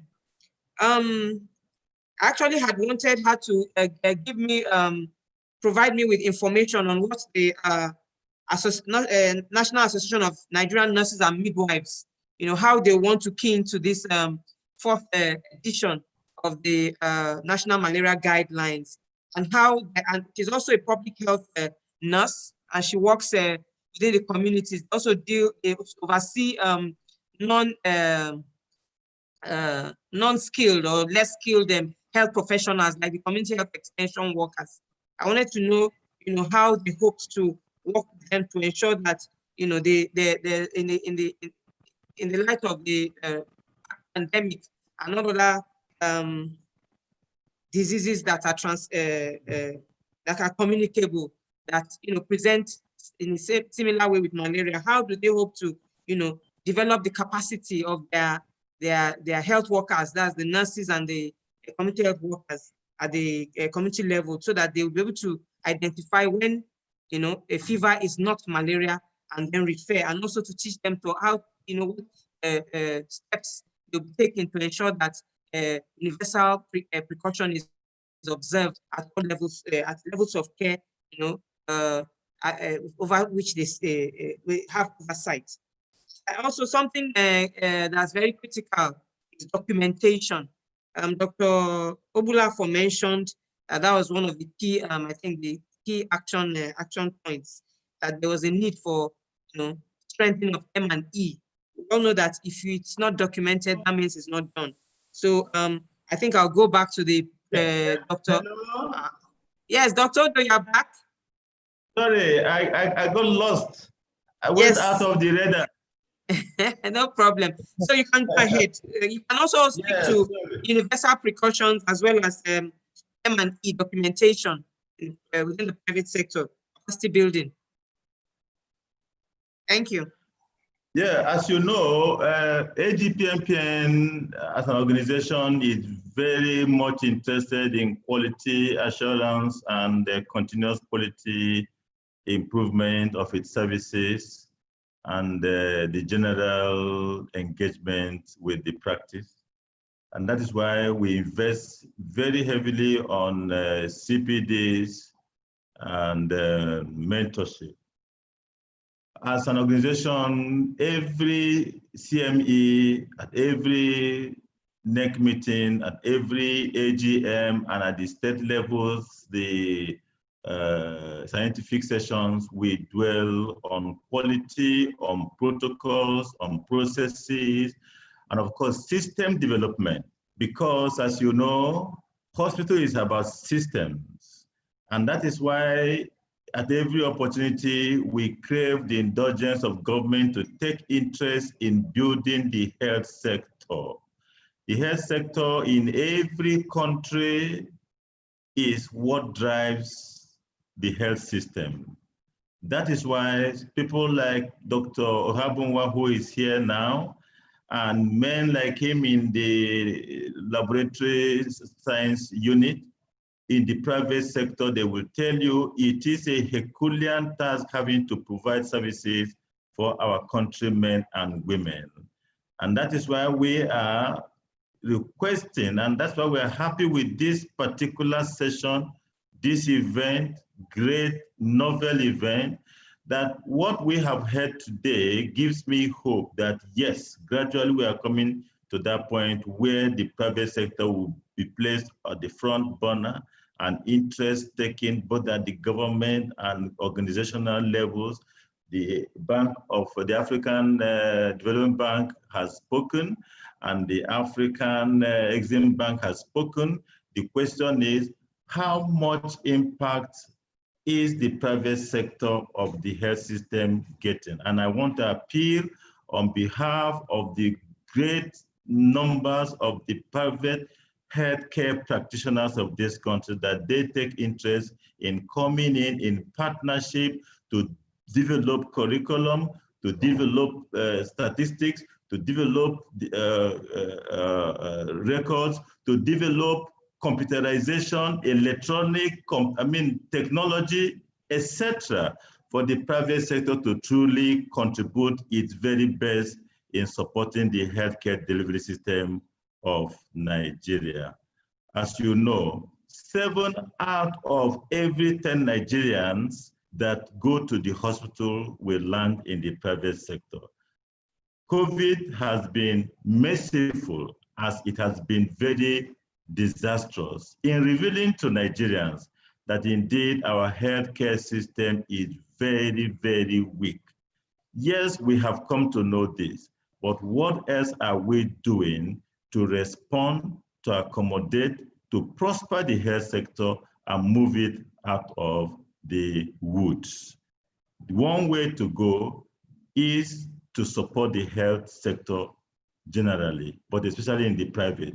We are grateful to the Central Bank of Nigeria for the intervention loan of 100 billion. But the truth also is that because of the long suffering, the weakness of the health sector, not many are able to access this fund, because the fund is still like the average fund we have always known. The commercial banks have hijacked this fund, and they have put very tall stumbling blocks on the way of the healthcare practitioners. They are demanding short tenure, they are demanding collaterals, they are demanding equity contributions, they are demanding all manners of conditions, making it difficult for these practitioners who for various reasons over the years have not been able to truly build themselves by way of corporate governance, record keeping, documentations, banking history, and business analysis. Many of these young men and women have not been used to that. So what the health sector truly needs is a bailout. The health sector needs a bailout, just like the country has given to the mining industry, to the entertainment industry, to banking industry, and of course to agriculture. We think that yes, these ones are okay, but the intervention funds. So having said that, I want to once again appreciate the panelists, appreciate the conveners, and to appreciate our government for the more they have done, but to say to all of us, there are still many rivers to cross. Thank you very much. Thank you very much, Dr. Odo. Is Mrs. Salome still in the house? Okay, I think I guess she's not around, or maybe she has dropped out. On that note, I think we've run out of time. A few things came up. The pharmaceutical sector in Nigeria is not resting on its arse. They are making efforts to ensure that we become self-sufficient. Also, the civil society, I'm sure, is on this platform. The AGPMPN is complaining about the hijack of the bailout by the commercial banks. And we know that if they succeed in hijacking that, then we'll be wasting our time, because a lot of our health care is provided at the private health facilities. And also for the Federal Capital Territory, she's built on areas of intervention in order to implement the 4th edition of the malaria guidelines. And she's talking about availability of free treatment at all levels. And I would have loved to ask her about logistics management, but time is not on our hands. And on quality assurance, I believe that when you start taking interventions like rapid testing to the lower levels of care, there's a need for you to ensure that there's continuous quality improvement in addition to the quality assurance. I would have loved for the AGPMPN president to go on how they're going to train the nurses and those people who are working, within the laboratories in their facilities. But I guess this may be just the beginning of the conversation. I hope, because a day is just too short to discuss malaria. Malaria has been with us for decades, and we can't just address the issues in just a few hours. So on that note, I want to thank the organizers for having me moderate this session. And I want to thank NESH. I pray that the outcome of this conversation, will be the beginning of better things to come, towards achieving a very good health sector for Nigeria. Thank you very much. Madam, would you like to take some questions at this point? Maybe some questions. I was told by the organizers there's no time for questions. That was why no time. Oh, okay. Yes, I was told. Oh dear, what a shame. They asked if we could skip the question and answer, but if you have a couple of questions. No, I just thought it might be good if people had questions, but if we're short of time, we will proceed. We'll proceed to the next plenary session. Thank you so much. Thank you very much, Madam. You've handled the session exceedingly well. There's a wealth of information. I hope that the organizers have our email addresses so we can get copies of the new malaria policy. That would be very nice. Dr. Ike, I used to be Secretary General of AGPMPN. Congratulations on your election. And all other panelists. Yes. All other panelists, you've done very, very well. We thank you. And this is being recorded for posterity. Thank you, Ma. Thank you, sirs, madams, everyone. So we'll now go on to the next plenary. And I will hand over the running of the plenary to the very vocal and increasingly popular and famous Dr. Ola Brown of Fine Doctors Nigeria, the medical doctor turned financial guru. I hope she's in the house, my good friend. We've had quite a few adventures together. This is our health journey. She once mentioned, and it is opposite that there are bankers with us here. She mentioned that when the matter of health was going to be discussed in Nigeria, they didn't call the professors of medicine or the medical practitioners or the president of the AGPMPN. They called the richest man in Nigeria and 2 bankers. But I will leave that story to be told by her. Ladies and gentlemen, put your hands together virtually for Dr. Ola Brown. Hello everybody, and good evening. Lovely to be with you today, and it's been a fascinating discussion so far. And thank you to all the panelists for your wonderful contributions. Thank you to the organizers, NESH. I've had a long-standing relationship with NESH, and thank you again for putting together a wonderful event. And thank you for the audience. Man, the comments have been crazy. I've been struggling to keep up with all the comments. So thank you for staying with us in the audience. Thank you for being a super interactive audience. And thank you for all your comments. It's appreciated. We're all reading it. We're all taking note. And hopefully these comments will also be saved and put into the final document that's going to be received. So on to, my name is Dr. Ola Brown, and I'm a medical physician. I'm also an investor, and I have, a huge interest in economics, like Dr. Leke said. And the day that I saw that when Bill Gates came to Nigeria, he didn't invite any doctor. He invited, he invited I call real business people. He invited people like Angote. He invited Mr. Ai Gimokuede. He invited Jibovia. I realized that was the day that I took my textbooks again. I went to go and do a master's in finance and economics, because me too, I need to know the real business, because obviously healthcare is not a real business. And that was one of the things that I think one of the mistakes that we've made in our healthcare industry in Nigeria. We actually don't see healthcare as a real business. We see it as a cost and not something that can be invested in, not something very, very serious, not part of the industry.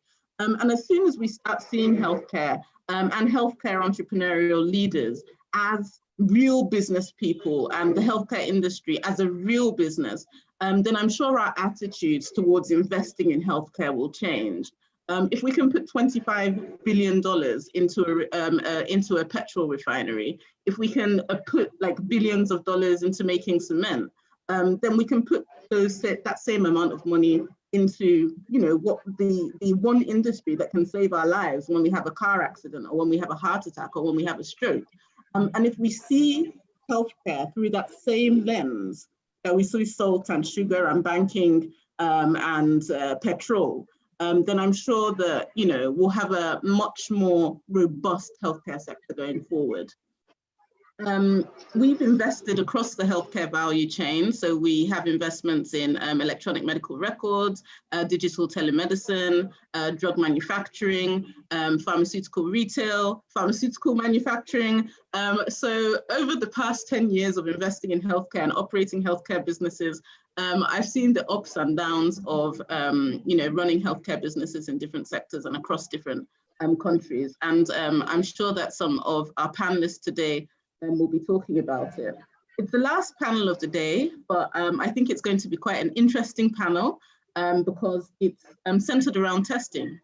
The challenges of testing, the challenges of diagnostics in Nigeria, and how to fix the problems around testing and diagnostics. And we have an excellent group of panelists. The lead presenter is Dr. Tosan Erhabo, who's the Registrar and Chief Executive of the Medical Laboratory Sciences Council of Nigeria. We have Dr. Tolu Adewole, who is the Medical Director at NSIA Healthcare. Dr. Tolu, hi, a good friend of mine. Dr. Ahmed Abdul Wahab, who is a Senior Advisor in Health for the Nigeria Governors Forum. We have Mrs. Mwandu Mba, who is the Director of the Public Health Laboratory Services at the NCDC. Well done. We have Mr. Chris Elemua, who is the Head of Health Services and PHC Labs at the NPHCA. We have Dr. Eddie Agbo, founder of Fido Biotechnologies Incorporated, and we have Dr. Okuns, Corporate Medical Services and CMO at Nigeria LNG. Welcome to all the panelists today, and I'm looking forward to moderating this panel. So we're going to start with a presentation. Dr. Tosan, are you there? Or anybody representing Dr. Tosan? Are you there? Okay, so are you representing Dr. Tosan? We can't hear you. Hello? Okay, I think we're having some sound problems. Unmute yourself. Okay, it's okay then. Have you unmuted yourself, Mr. Osariensi? Oh. We can't. Can you hear me? Aha! Yeah, yes. we can hear you. We can hear you. Good evening, everyone. Yes, I'm representing the Registrar, Chief Executive of the Medical Laboratory Science Council of Nigeria. So please, can you share my slide? Hello? We're looking at expanding access and quality of testing. Good, thank you. So I'll be making this presentation on behalf of Sanirabo, and our focus, standing on all existing protocols, is expanding access and quality of testing in Nigerian public health care. So the next slide, please. We'll be running through this quickly by looking at the public health, the core function of public health care, purposes of the public health services, the core determinants of health, the relevance of testing, key considerations in expanding access and quality of tests, quality assurance and quality control testing. The next slide, please. Well, public health is the science and art of preventing disease. And this will help us to promote health and efficiency through organized community effort to ensure healthy populations. So the whole essence of public health is to prevent diseases and guarantee a healthy population. The core functions of public health care is, next slide, please. Hello. Good, thank you. I want to go through some of those things because of time. So major functions is the assessments, and this helps us to diagnose and investigate the causes of diseases in healthcare. So public health care also look at policy development and assurance, which is to ensure enforcement and provide care and assure competent workforce.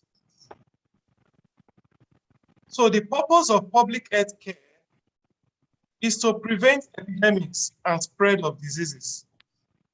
Also to protect against environmental hazards, prevent injuries, assures quality and affordability, which is a component of what we are looking at today, and to promote and encourage healthy behavior. So, next slide. Public health services, a determinant of health. So in one word, in the last point, the purpose of health service is to improve the health status of population via treatment, prevention, and health promotion. Next slide. For health services to be effective, it must reach the social periphery. The different components of the healthcare must reach everyone in the primary healthcare level, the secondary, and the tertiary. It must be equitably distributed. There should be a universal health coverage. Then the quality and accessible at a cost the population can afford. So the relevance of laboratory testing in public healthcare, this is very key. A robust and efficient laboratory service network is essential to supporting case detection In case of any outbreak of diseases, we need to have a robust laboratory system that can help us to detect this. Prevention and response to infectious diseases of public health importance in Nigeria at this level. Just as we have COVID-19 pandemic, Lassa fever outbreak, and meningitis, malaria, like we're looking at tuberculosis, the laboratory is central to detecting these cases.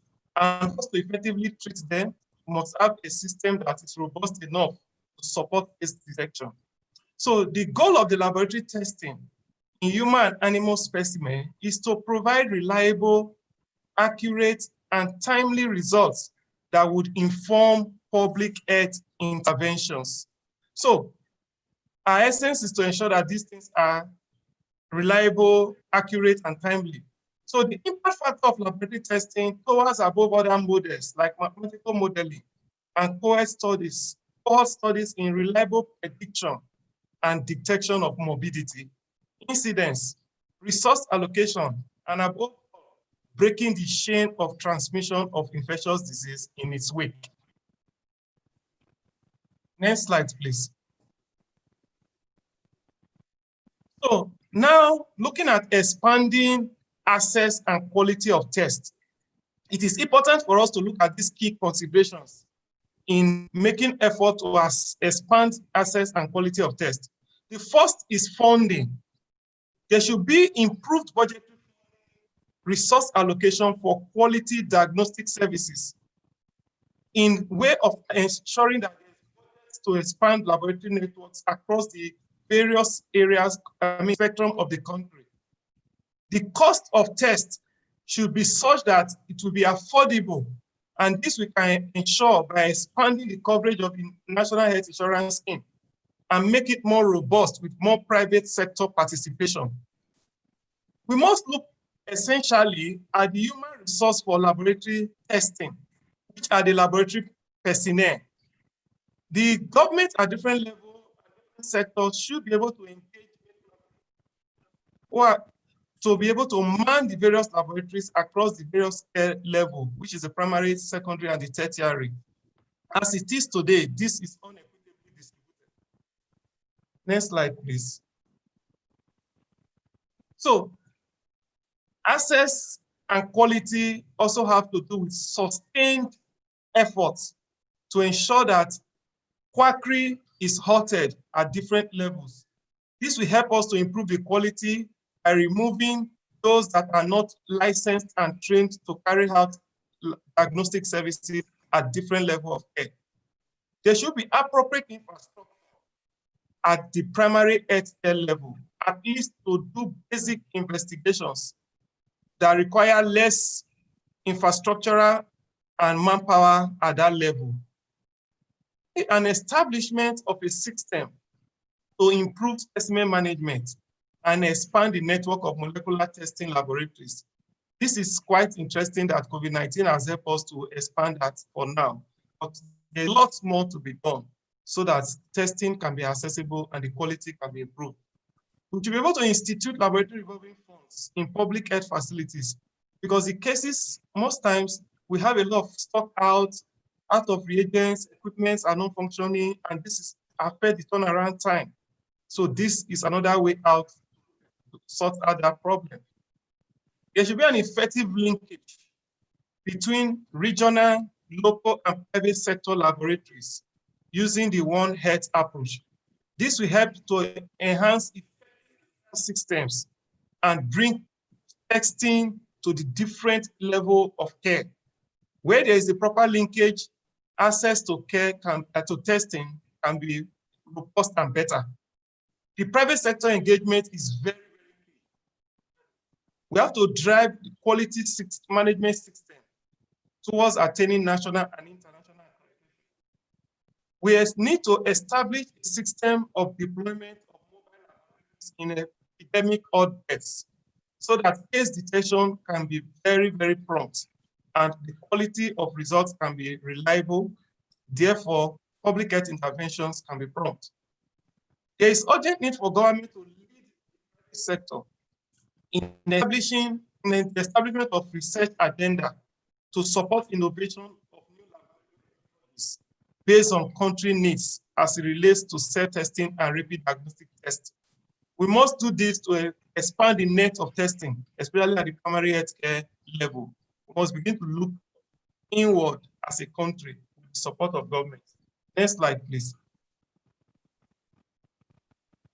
There's also need for the validation of test kits that we use at different levels of care to ensure that the quality of results is what is optimal. This can be done by supporting statutory agencies like Medical Laboratory Science Council of Nigeria to intensify validation efforts of test kits, especially the rapid test kits that are deployed at different levels. It is also important that we institute and encourage external quality assessments through proficiency testing in all levels of testing and facilities in the country. This will enable us to improve the quality of testing. If we don't subject activities in the various laboratories to an external quality assessment, we cannot guarantee the quality of test results that comes out from those laboratories. There should be a repository of accredited laboratories at different worlds so that people can assess quality diagnostic care. This turnaround time is key for timely investigation, and we must have a means of putting that in place. To assure quality in laboratory testing, we must ensure that the laboratory is built, invest in infrastructural upgrade in the lab, quality control procedures must. Sorry, Mr. Authority, sorry, because we're running so short on time and because we're the last panel, do you mind just rounding up the presentation quickly so we can go on to the panel? It's not your fault at all. I'm just done. I think, time. Thank you. Thank you. Yes, thank you very much. I'm mindful of that. So in conclusion, accessible and quality medical laboratory testing is central to effective and efficient public health care in Nigeria. We need to improve our funding, and we need to expand the network of molecular testing laboratories, and there is need for more private sector engagement. Quality management systems should be implemented across all levels of laboratory testing so that we can ensure quality of testing. Thank you very much. Thank you. Thank you for that interesting presentation. Lots of takeaways from the diagnostic side. So we're going to jump straight into the panel now because we're running so short of time.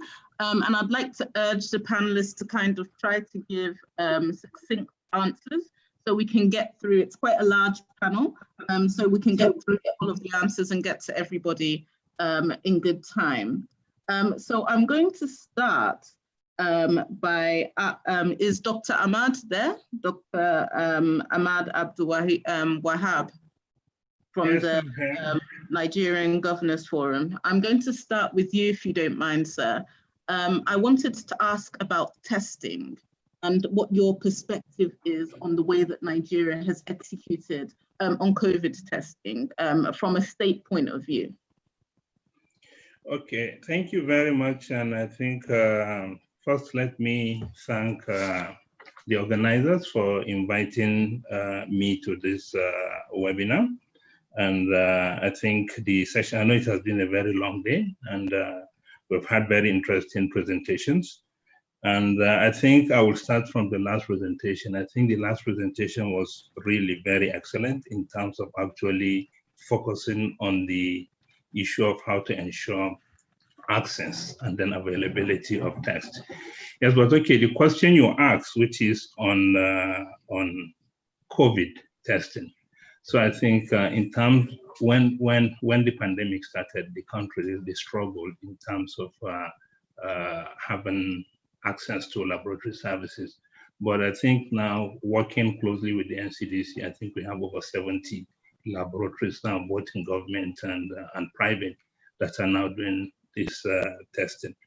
And you're still having a lot of states now that are still working close with the NCDC so that they can have all this molecular testing either through GeneXperts or having other forms of testing available in the respective states. But I think I really want to first concentrate on the issue of ensuring availability and quality of testing, which applies both for COVID and even malaria and other diseases. And I really want to refer back to the presentation that the last presenter just made. And one key thing that I want to point out is the issue of cost, when he said that the lab test needs to be affordable. And I think what we need to do is we start looking out in terms of actually ensuring that people have financial access to this testing. And I think what we need to start promoting is this concept of ensuring that we have health insurance in each and every state. And that's one thing that Nigerian Governors Forum is trying to push, to ensure that financial access shouldn't be a problem and that people can be able to access the services they need, and then including testing at any point that they wanted. And apart from the issue of the health insurance, I think the other thing that we also need to do is ensuring that we support the regulatory bodies and ensuring that the tests that are going out into the country are really validated, so that we don't have a situation where everyone can just come with all kind of kits and then they want to use it. And I think the Medical and Lab Science Council of Nigeria has done well in this respect by ensuring that the country is not flooded with tests that are not certified. And I think to the best of my knowledge, the MLSN has not actually certified some of these antibody antigen rapid tests for COVID, which is really good, because we have a situation where in some countries that you now have very high false positive or false negative. And so it is good that we support the regulatory bodies so that they're able to actually help check the excesses of counterfeit. I know the time is far more spent, so maybe I will just stop here. And then if there are questions, I'm happy to answer. Thank you. Thank you for your answers around COVID, Doctor. They've been really interesting. I'm going to move straight to Dr. Tolu to talk about the private sector. Dr. Tolu, we know that you've done a lot of work in terms of private sector investments in healthcare. And from my personal experience in healthcare, I mean, there's a lot of sort of speech whenever we speak about private sector relationships in healthcare. We hear that the private sector needs to invest, the private sector comes in.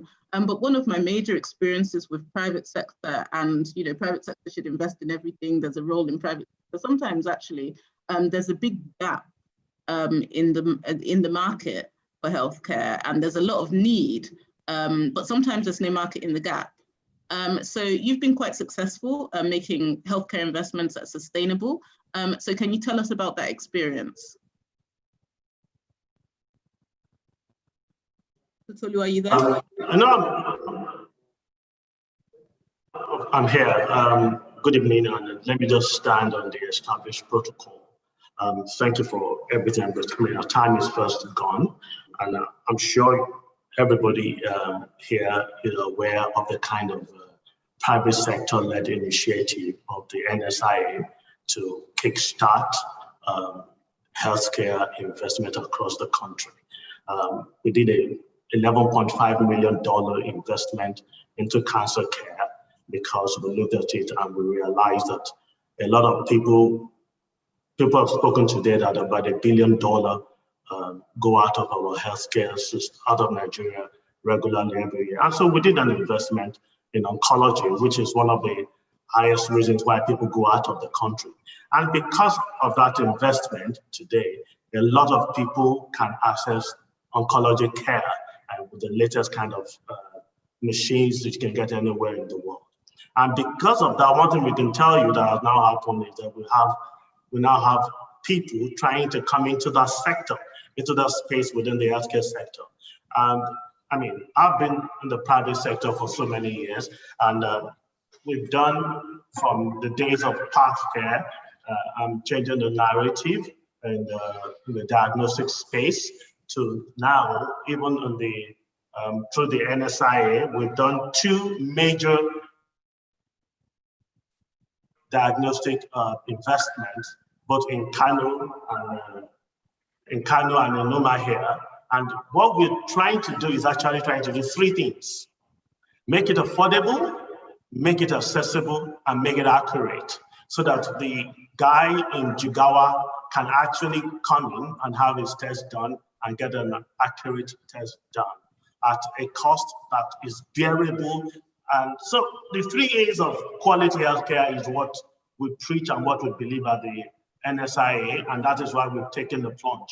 And there's so many other investments we're trying to get across the different parts of the country. And because of these, we're actually expanding, and the NCDC, we're doing 2 molecular labs across the country, both in one in the north and one in the south, in collaboration with the NCDC. And the whole idea of this is to look at it on the long term, on a PPP platform. So for the diagnostic centers, so we have SynLab and Crestview working with us. And so that at the end of the time when NSIA will recoup our money, we hand over the facility to the teaching hospital, and then they can continue from there. And then, but the culture of excellence from the private sector is already imbued into the system. And that way it runs on its own and makes it sustainable. So the whole idea is to let people know that it's doable, it is possible, and we're actually on the way to achieving that objective. So that's the experience, and it's been a journey. Thank you so much, Ola. Nice to hear your experiences, Dr. Tolu. Now I'm going to move on, still with the private sector theme, to Dr. Eddie. But sometimes I realize, that we spend a lot of time at forums talking about the private sector, and we invite bankers and the government people and the DFIs to talk about private sector, and there are never any entrepreneurs. So I have a really interesting entrepreneur on our panel, Dr. Eddie, who I met a few years ago, who has done fascinating work. So Dr. Eddie, please, can you tell us about some of the challenges? Because everybody says private sector, we need to see the private sector come in, we need entrepreneurship, we need innovation. So what do you tell us about your work and some of the challenges around this private sector innovation? Yeah, thank you so much, Dr. Ola. Great to see everybody. So I think one of the my observations is as an entrepreneur and an innovator is we seem to bundle the challenges of the public health sector and the private health sector. The challenges that both sectors face are very different. A few years ago, we made a case, it was published in Science, for global investments to also be directed at substantial levels to private healthcare providers, private healthcare institutions, because the issues that they address are quite different from the issues that the public health sector is addressing, even though they are all within the health system. So, and one simple example is just, take for example, how people address cases of fever when they have a fever. Now, for segments of the population who are very close to a healthcare facility, a public healthcare facility, the natural thing is for them to present at that facility. But for majority of the people, I think Dr. Odo had alluded to that, majority of the population really don't even show up at a healthcare facility. So how do we still ensure as a country that those people receive some care? So our own experience so far has been that in trying to address the non-presenters to a healthcare facility, innovation becomes a critical component. And this had been alluded to previously, what innovations are relevant to our system. It's not borrowed innovation. It must be driven from ground up. And man, over the years, I've come to see the multitude of innovations coming out of Nigeria, for example, and also other African countries. Now, things that are being done by, let's say, African Development Bank, Afrexim Bank, they are great. But I want to make the same case that we made in our 2008 paper, which led to programs such as the USAID private funded investments in private sector. They can now invest in private sector. And that is to look at private sector, not channeling them through any bank, but to look at private sector and actually provide direct support to those sectors. Small sectors, I mean, Dr. Oda alluded to that. Many of the private healthcare providers, they do not understand what is called a balance sheet. So if you are going to be an investor, you are telling a small hospital in my village in Umbu to provide you with their balance sheet for the past 3 years, they don't get what you're talking about. So we must start, it's just like the message of salvation. Meet people where they are and start to save them from where they are, not necessarily throwing something down from the top that has worked so marvelously somewhere else. So that's my contribution, Dr. Ola. Thanks so much. Thank you for that inspirational words. You even included salvation. So not only innovator, entrepreneur, also I see pastor there. Very well done, sir. Thank you. Still on the private sector theme, Dr. Okuns from LNG. I can't see your face, but I know you're here somewhere. Fantastic. Yeah, hello. Dr. Okuns. Hola, how are you doing? Nice to see you. Long time. So I'm going to ask the same question to you about the role of the private sector. I know that LNG has been doing a whole load of interventions in Bonny and beyond for the healthcare sector. So I'm interested to hear, and I'm sure the audience would be interested to hear what you feel is the role of the private sector, especially large corporates in healthcare. Yeah, thanks, Ola. So, like you said at the beginning of this, health is big business. And I think one of the first things we can do in the private sector is to really show what can be done and the fact that healthcare is profitable. I spent half of my career in government and then the latter half in the private sector. And I think one of the biggest things that we lack in public healthcare, which is run by the government sector, is financing.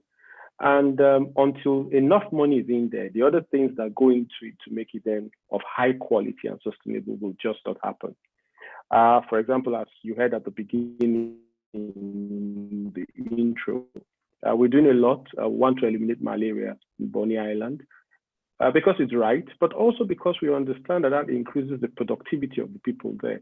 And when you increase their productivity, then of course, a large number of them also work for us. You put down, you reduce loss of man hours, and then that becomes really productive. Many innovations in medicine worldwide have come from the private sector. I go to my original field of Sangani. Look at IVF. IVF was from a private sector, was from a private clinic in the UK. That's where it came. And I think what needs to happen is that many of us in the medical field have to show to the private sector why it makes sense to spend there. Like somebody said, I can't remember, most doctors don't even know what a balance sheet is. If you don't know what a balance sheet is, how are you going to convince a company to spend $1 million on a project and convince them that it can turn around and be profitable? So we need to understand that it's business. Health is business. The UK last year spent about £129 billion on health, and that's a population of 66 million. That's barely 1/3 of Nigeria. So that's the potential of what this industry can be like. We hope that when companies like us begin to show that there is a lot that can be done and that it's actually profitable. I love what the last speaker, Dr. his name escapes me, Adewale, yes, talked about an excellent model where they will put down the labs, one in the north, one in the east, let it turn around, recoup the cost, but they will have embedded the kind of discipline, the kind of cadence that we use in private sector to deliver, and then hand it over to the government to continue to run. And hopefully all that will have been embedded by that time.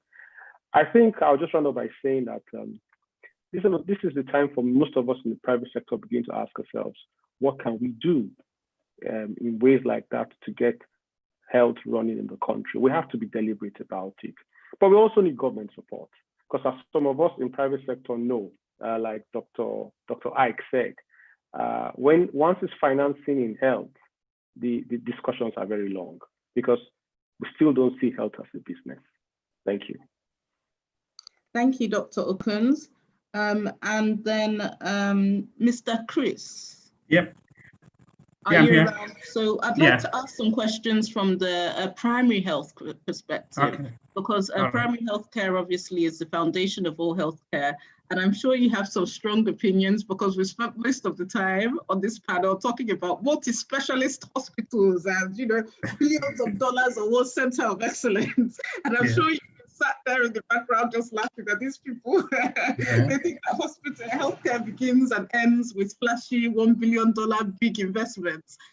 So what's your perspective on diagnostics at a primary healthcare level, at a foundational level, where we know that the most cost-effective healthcare decisions can be made, and where, you know, most of my business within healthcare is done with oil and gas. So when I'm speaking to the oil and gas people, I try and explain that, you know, that primary healthcare is like the upstream and the hospital is the downstream. Well, if you don't have the upstream, if you don't have crude, you cannot create petrol. So you really, really need the oil blocks and the marginal fields to be functioning optimally. So you can even get the crude to refine, and some of it will go downstream. But if your upstream is not working properly, if the primary healthcare centers are not working properly, if the foundation of healthcare is not working properly, then you don't really have a healthcare system. So from your perspective, what should diagnostics and testing be like, and what are the challenges? Thank you very much. I want to sincerely appreciate this summit. During evening, there's not too much protocol, so I go straight to the question. And then it's suffice to say that about 70% of our people live in the community. And if 70% of our people live in the community, and of course, the National Primary Health Care oversees to over 40,000 health facilities.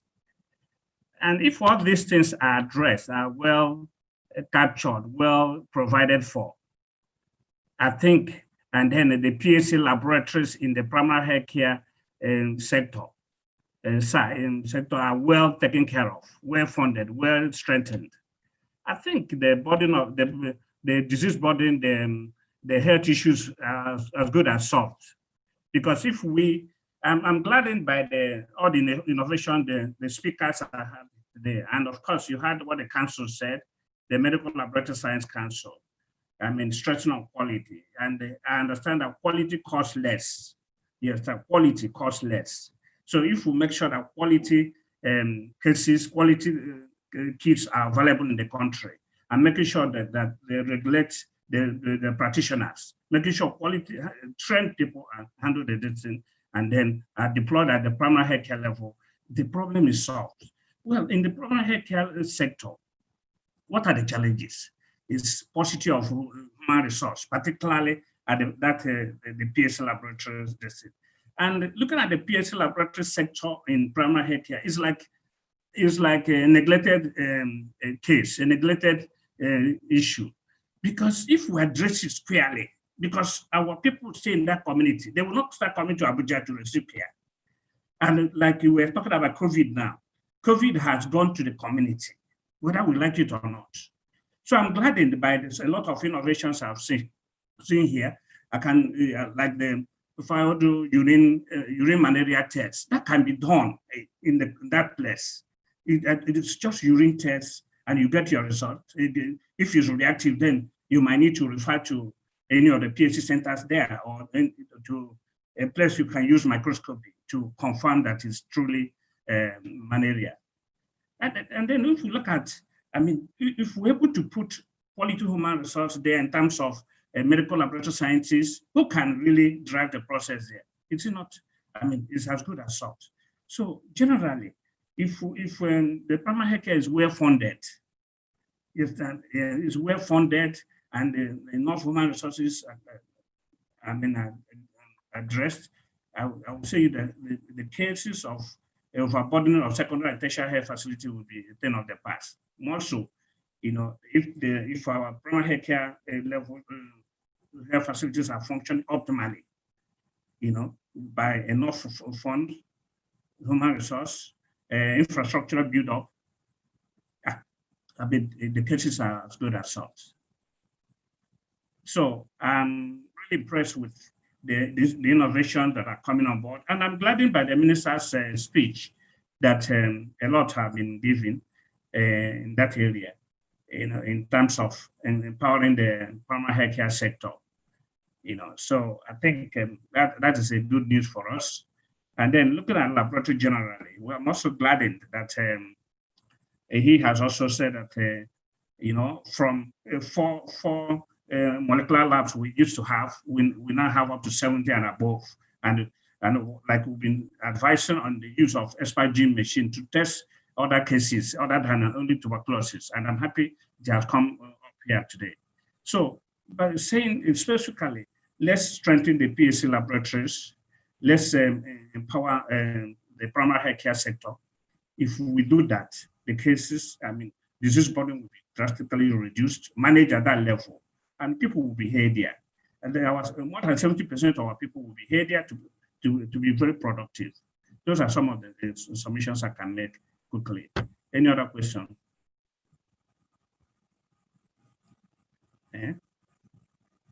No, I'm not hearing you. I haven't heard you. I'm unmuting myself now. Sorry. Hello. Okay.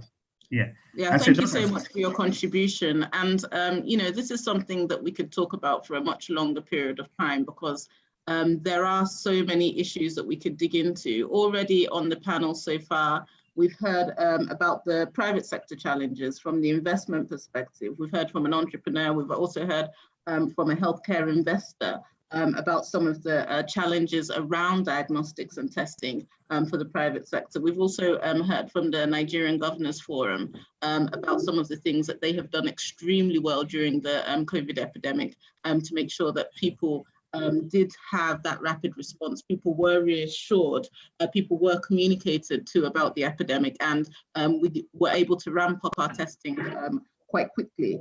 And what I particularly like from the government side, state government side, and from the NCDC side, was that we didn't take the UK or US or Icelandic approach, but we actually tailored our own approach. So there were some countries that tested 10 to 20% of their populations randomly. We didn't do that, and I think that it was pretty smart that we didn't do that.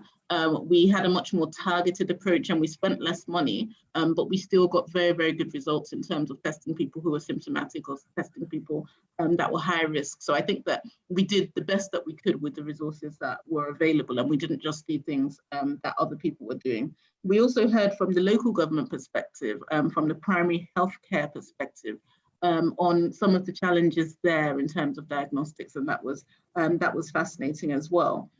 So I'm really, really sorry to my panelists and the audience, but we've gone over time. So I'm just going to round up this panel by taking a last word from all of the panelists, starting with Dr. Tolu. So thank you so much. Yes, so my last word is very simple. To mobilize capital, funding is not the problem. The problem is, one, there are no guaranteed off-takers. So it's difficult for an investor to make that kind of an investment. Now, but how can you guarantee off-takers? If we have the NHIS functional, if you have only 50% of Nigerian paying 10,000 naira a month, I'll tell you there's 700 billion coming into the health sector monthly. All the OEMs, everybody will be in Nigeria, and the sector will take off on a leap. And so that's we need to just reorder our priorities, and we will mobilize. The capital is the least of the problems. Thank you. Dr. Ahmad, please, last words.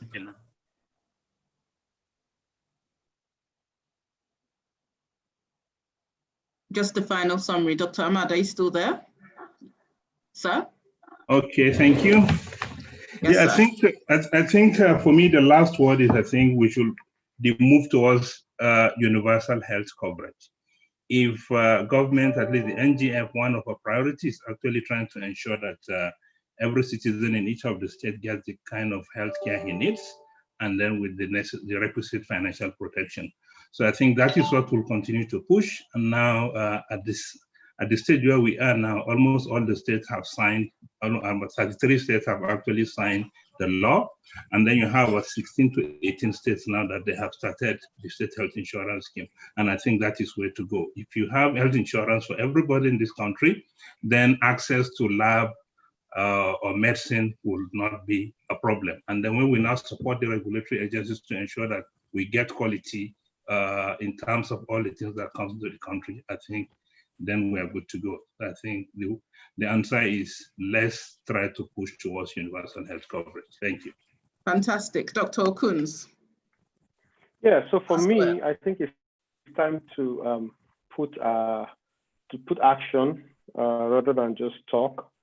This is why we have decided that over the next 3 years, we're going to be spending just over £500 million in our community health insurance program. We've already started. It's 10,000 naira per person, 54,000 for a family of 6, including free cesarean sections and drugs for chronic ailments, because we believe it's sustainable and it can be done. And we believe that that's the way to go. It's a private public people initiative. And once, hopefully, we are able to establish this, we then hope that other colleagues in the oil and gas, but beyond, oil and gas is not the only private aspect of this country. But everybody will begin to invest in their community, to invest in health. Thank you. You're welcome. Dr. Eddie. Yes. So my parting word is that healthcare is too serious to be left to healthcare practitioners alone. It's an issue that people are already providing care for themselves, and it's a time for us to drive innovation in a way that would help people actually take care of themselves better. We cannot claim to really, most of the issues, as we have discussed, are primary care, healthcare issues, and there are already ways that people are addressing those. So tools to help them do that better, we think will work better. And as for other biotechnologies, we will continue to innovate along those lines. Fantastic, thank you. And Mr. Chris. Yes, thank you very much. With the primary healthcare sector needs more partnership, more support, more encouragement, and let's strengthen the PSC laboratory system to be able to diagnose and investigate cases at that level. And like I said earlier, quality costs less, and let's encourage them, the regulatory bodies to make sure quality kits come into the country so that there will be nothing like quack or use of kits that will give false positive or false negative results. Thank you.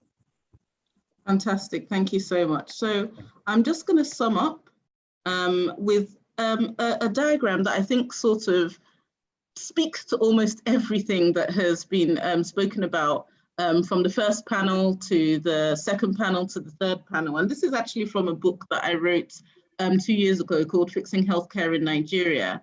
And well, what I suggested was that there are probably 5 things that we need to do to fix healthcare in Nigeria. And one is really centralizing the tertiary healthcare system. So we don't have these small hospitals everywhere, or maybe we have, you know, much larger hospitals that can do more work with fewer specialists in centralized places. And I think that that's what the Afrexim Bank is doing, building centers of excellence.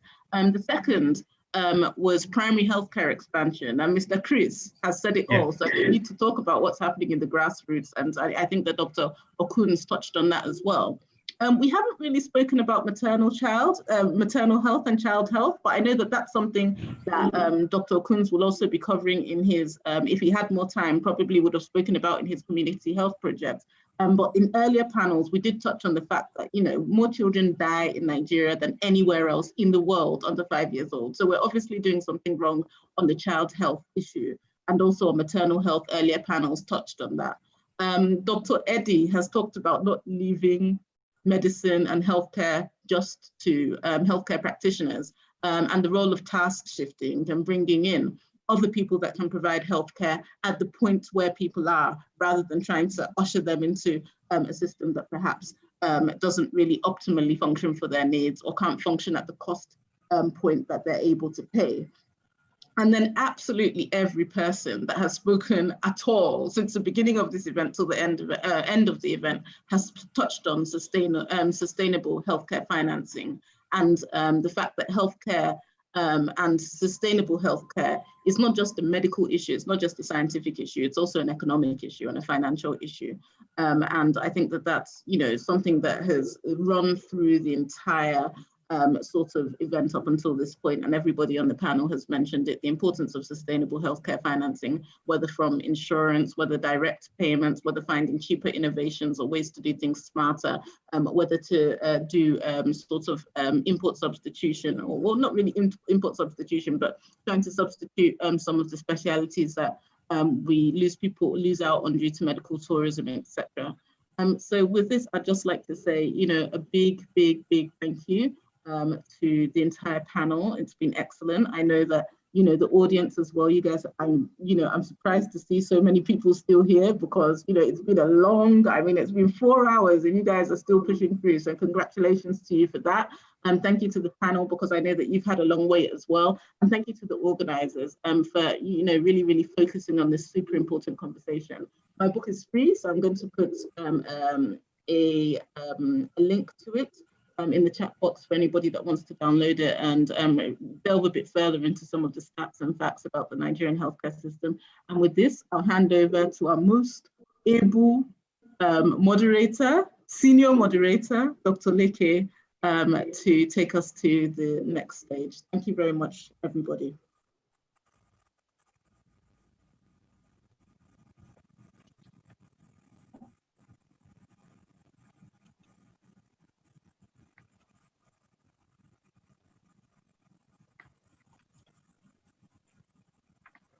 Dr. Leke, are you there? Yes, it's about to be switched. We can see you. Well, I can't see me on the screen yet. But let me just say a very big thank you to Dr. Ola Brown. I think she brings a breath of very fresh air into the healthcare industry. And that project, we're going to do it next year. The project that you and I are going to do will be in September 2021, by the grace of God. Thank you also for all the panelists who have contributed very intelligently and from a knowledge base to this discussion. My own line of business is health insurance, because I believe that ultimately the discussion will always come back to funding. It will always come back to funding, and health insurance is really the only way that the demand side can pay the supply side, you know, for everything they're bringing to the table. We have pursued this for many years. Dr. Ben Okpala is a witness that we have been at it for so long. Unfortunately, we haven't really got the traction that we need. With 5 million people, it's 2.5% of the population is health insured. That's totally inadequate. We're never going to get anywhere with those kind of numbers. Nobody's going to establish a $20 million hospital and sit down waiting for people to come in. You have to guarantee the cash flows that are coming in there. You have to guarantee the enrollee base that's going to use that hospital.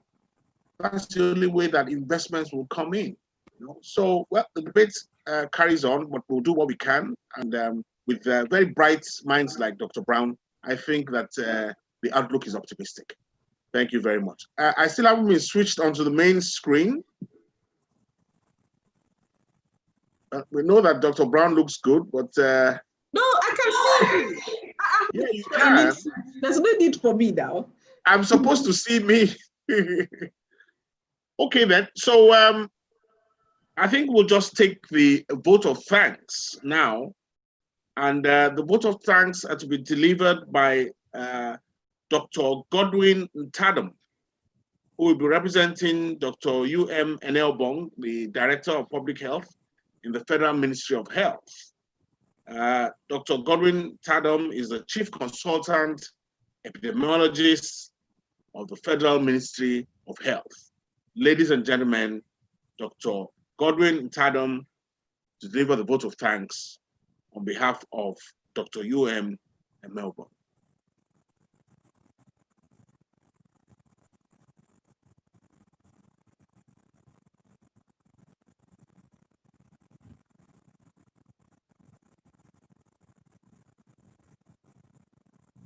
Is Dr. Godwin Tatum in the house?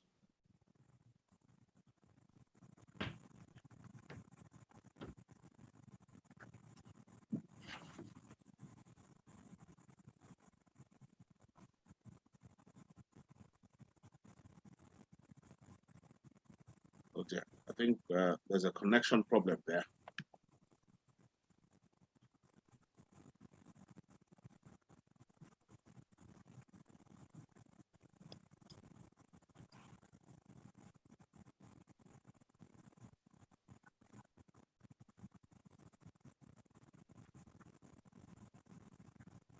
I think Dr. Tatum's video is not very good. It probably has connection problems. Okay, then, may I respectfully then call on the chairman of this occasion, Prince Julius Adeluyi, to please give us his closing remarks. He's a legend in the field of healthcare delivery. And once again, we wish him a very happy 80th birthday. Birthday celebration of that magnitude is a season, not just a day. This explains why we will continue to celebrate you for many, many, many months to come. Ladies and gentlemen, the chairman for the closing remarks, Prince Julius Adeluyi. Okay, ladies and gentlemen, what a day we have had. And it's been a thing of beauty and a joy to everyone, joy to Emeka, who started this whole idea of NESH and today's Health Roundtable program. I have just switched on a few other faces, and I see all handsome, young, talented people.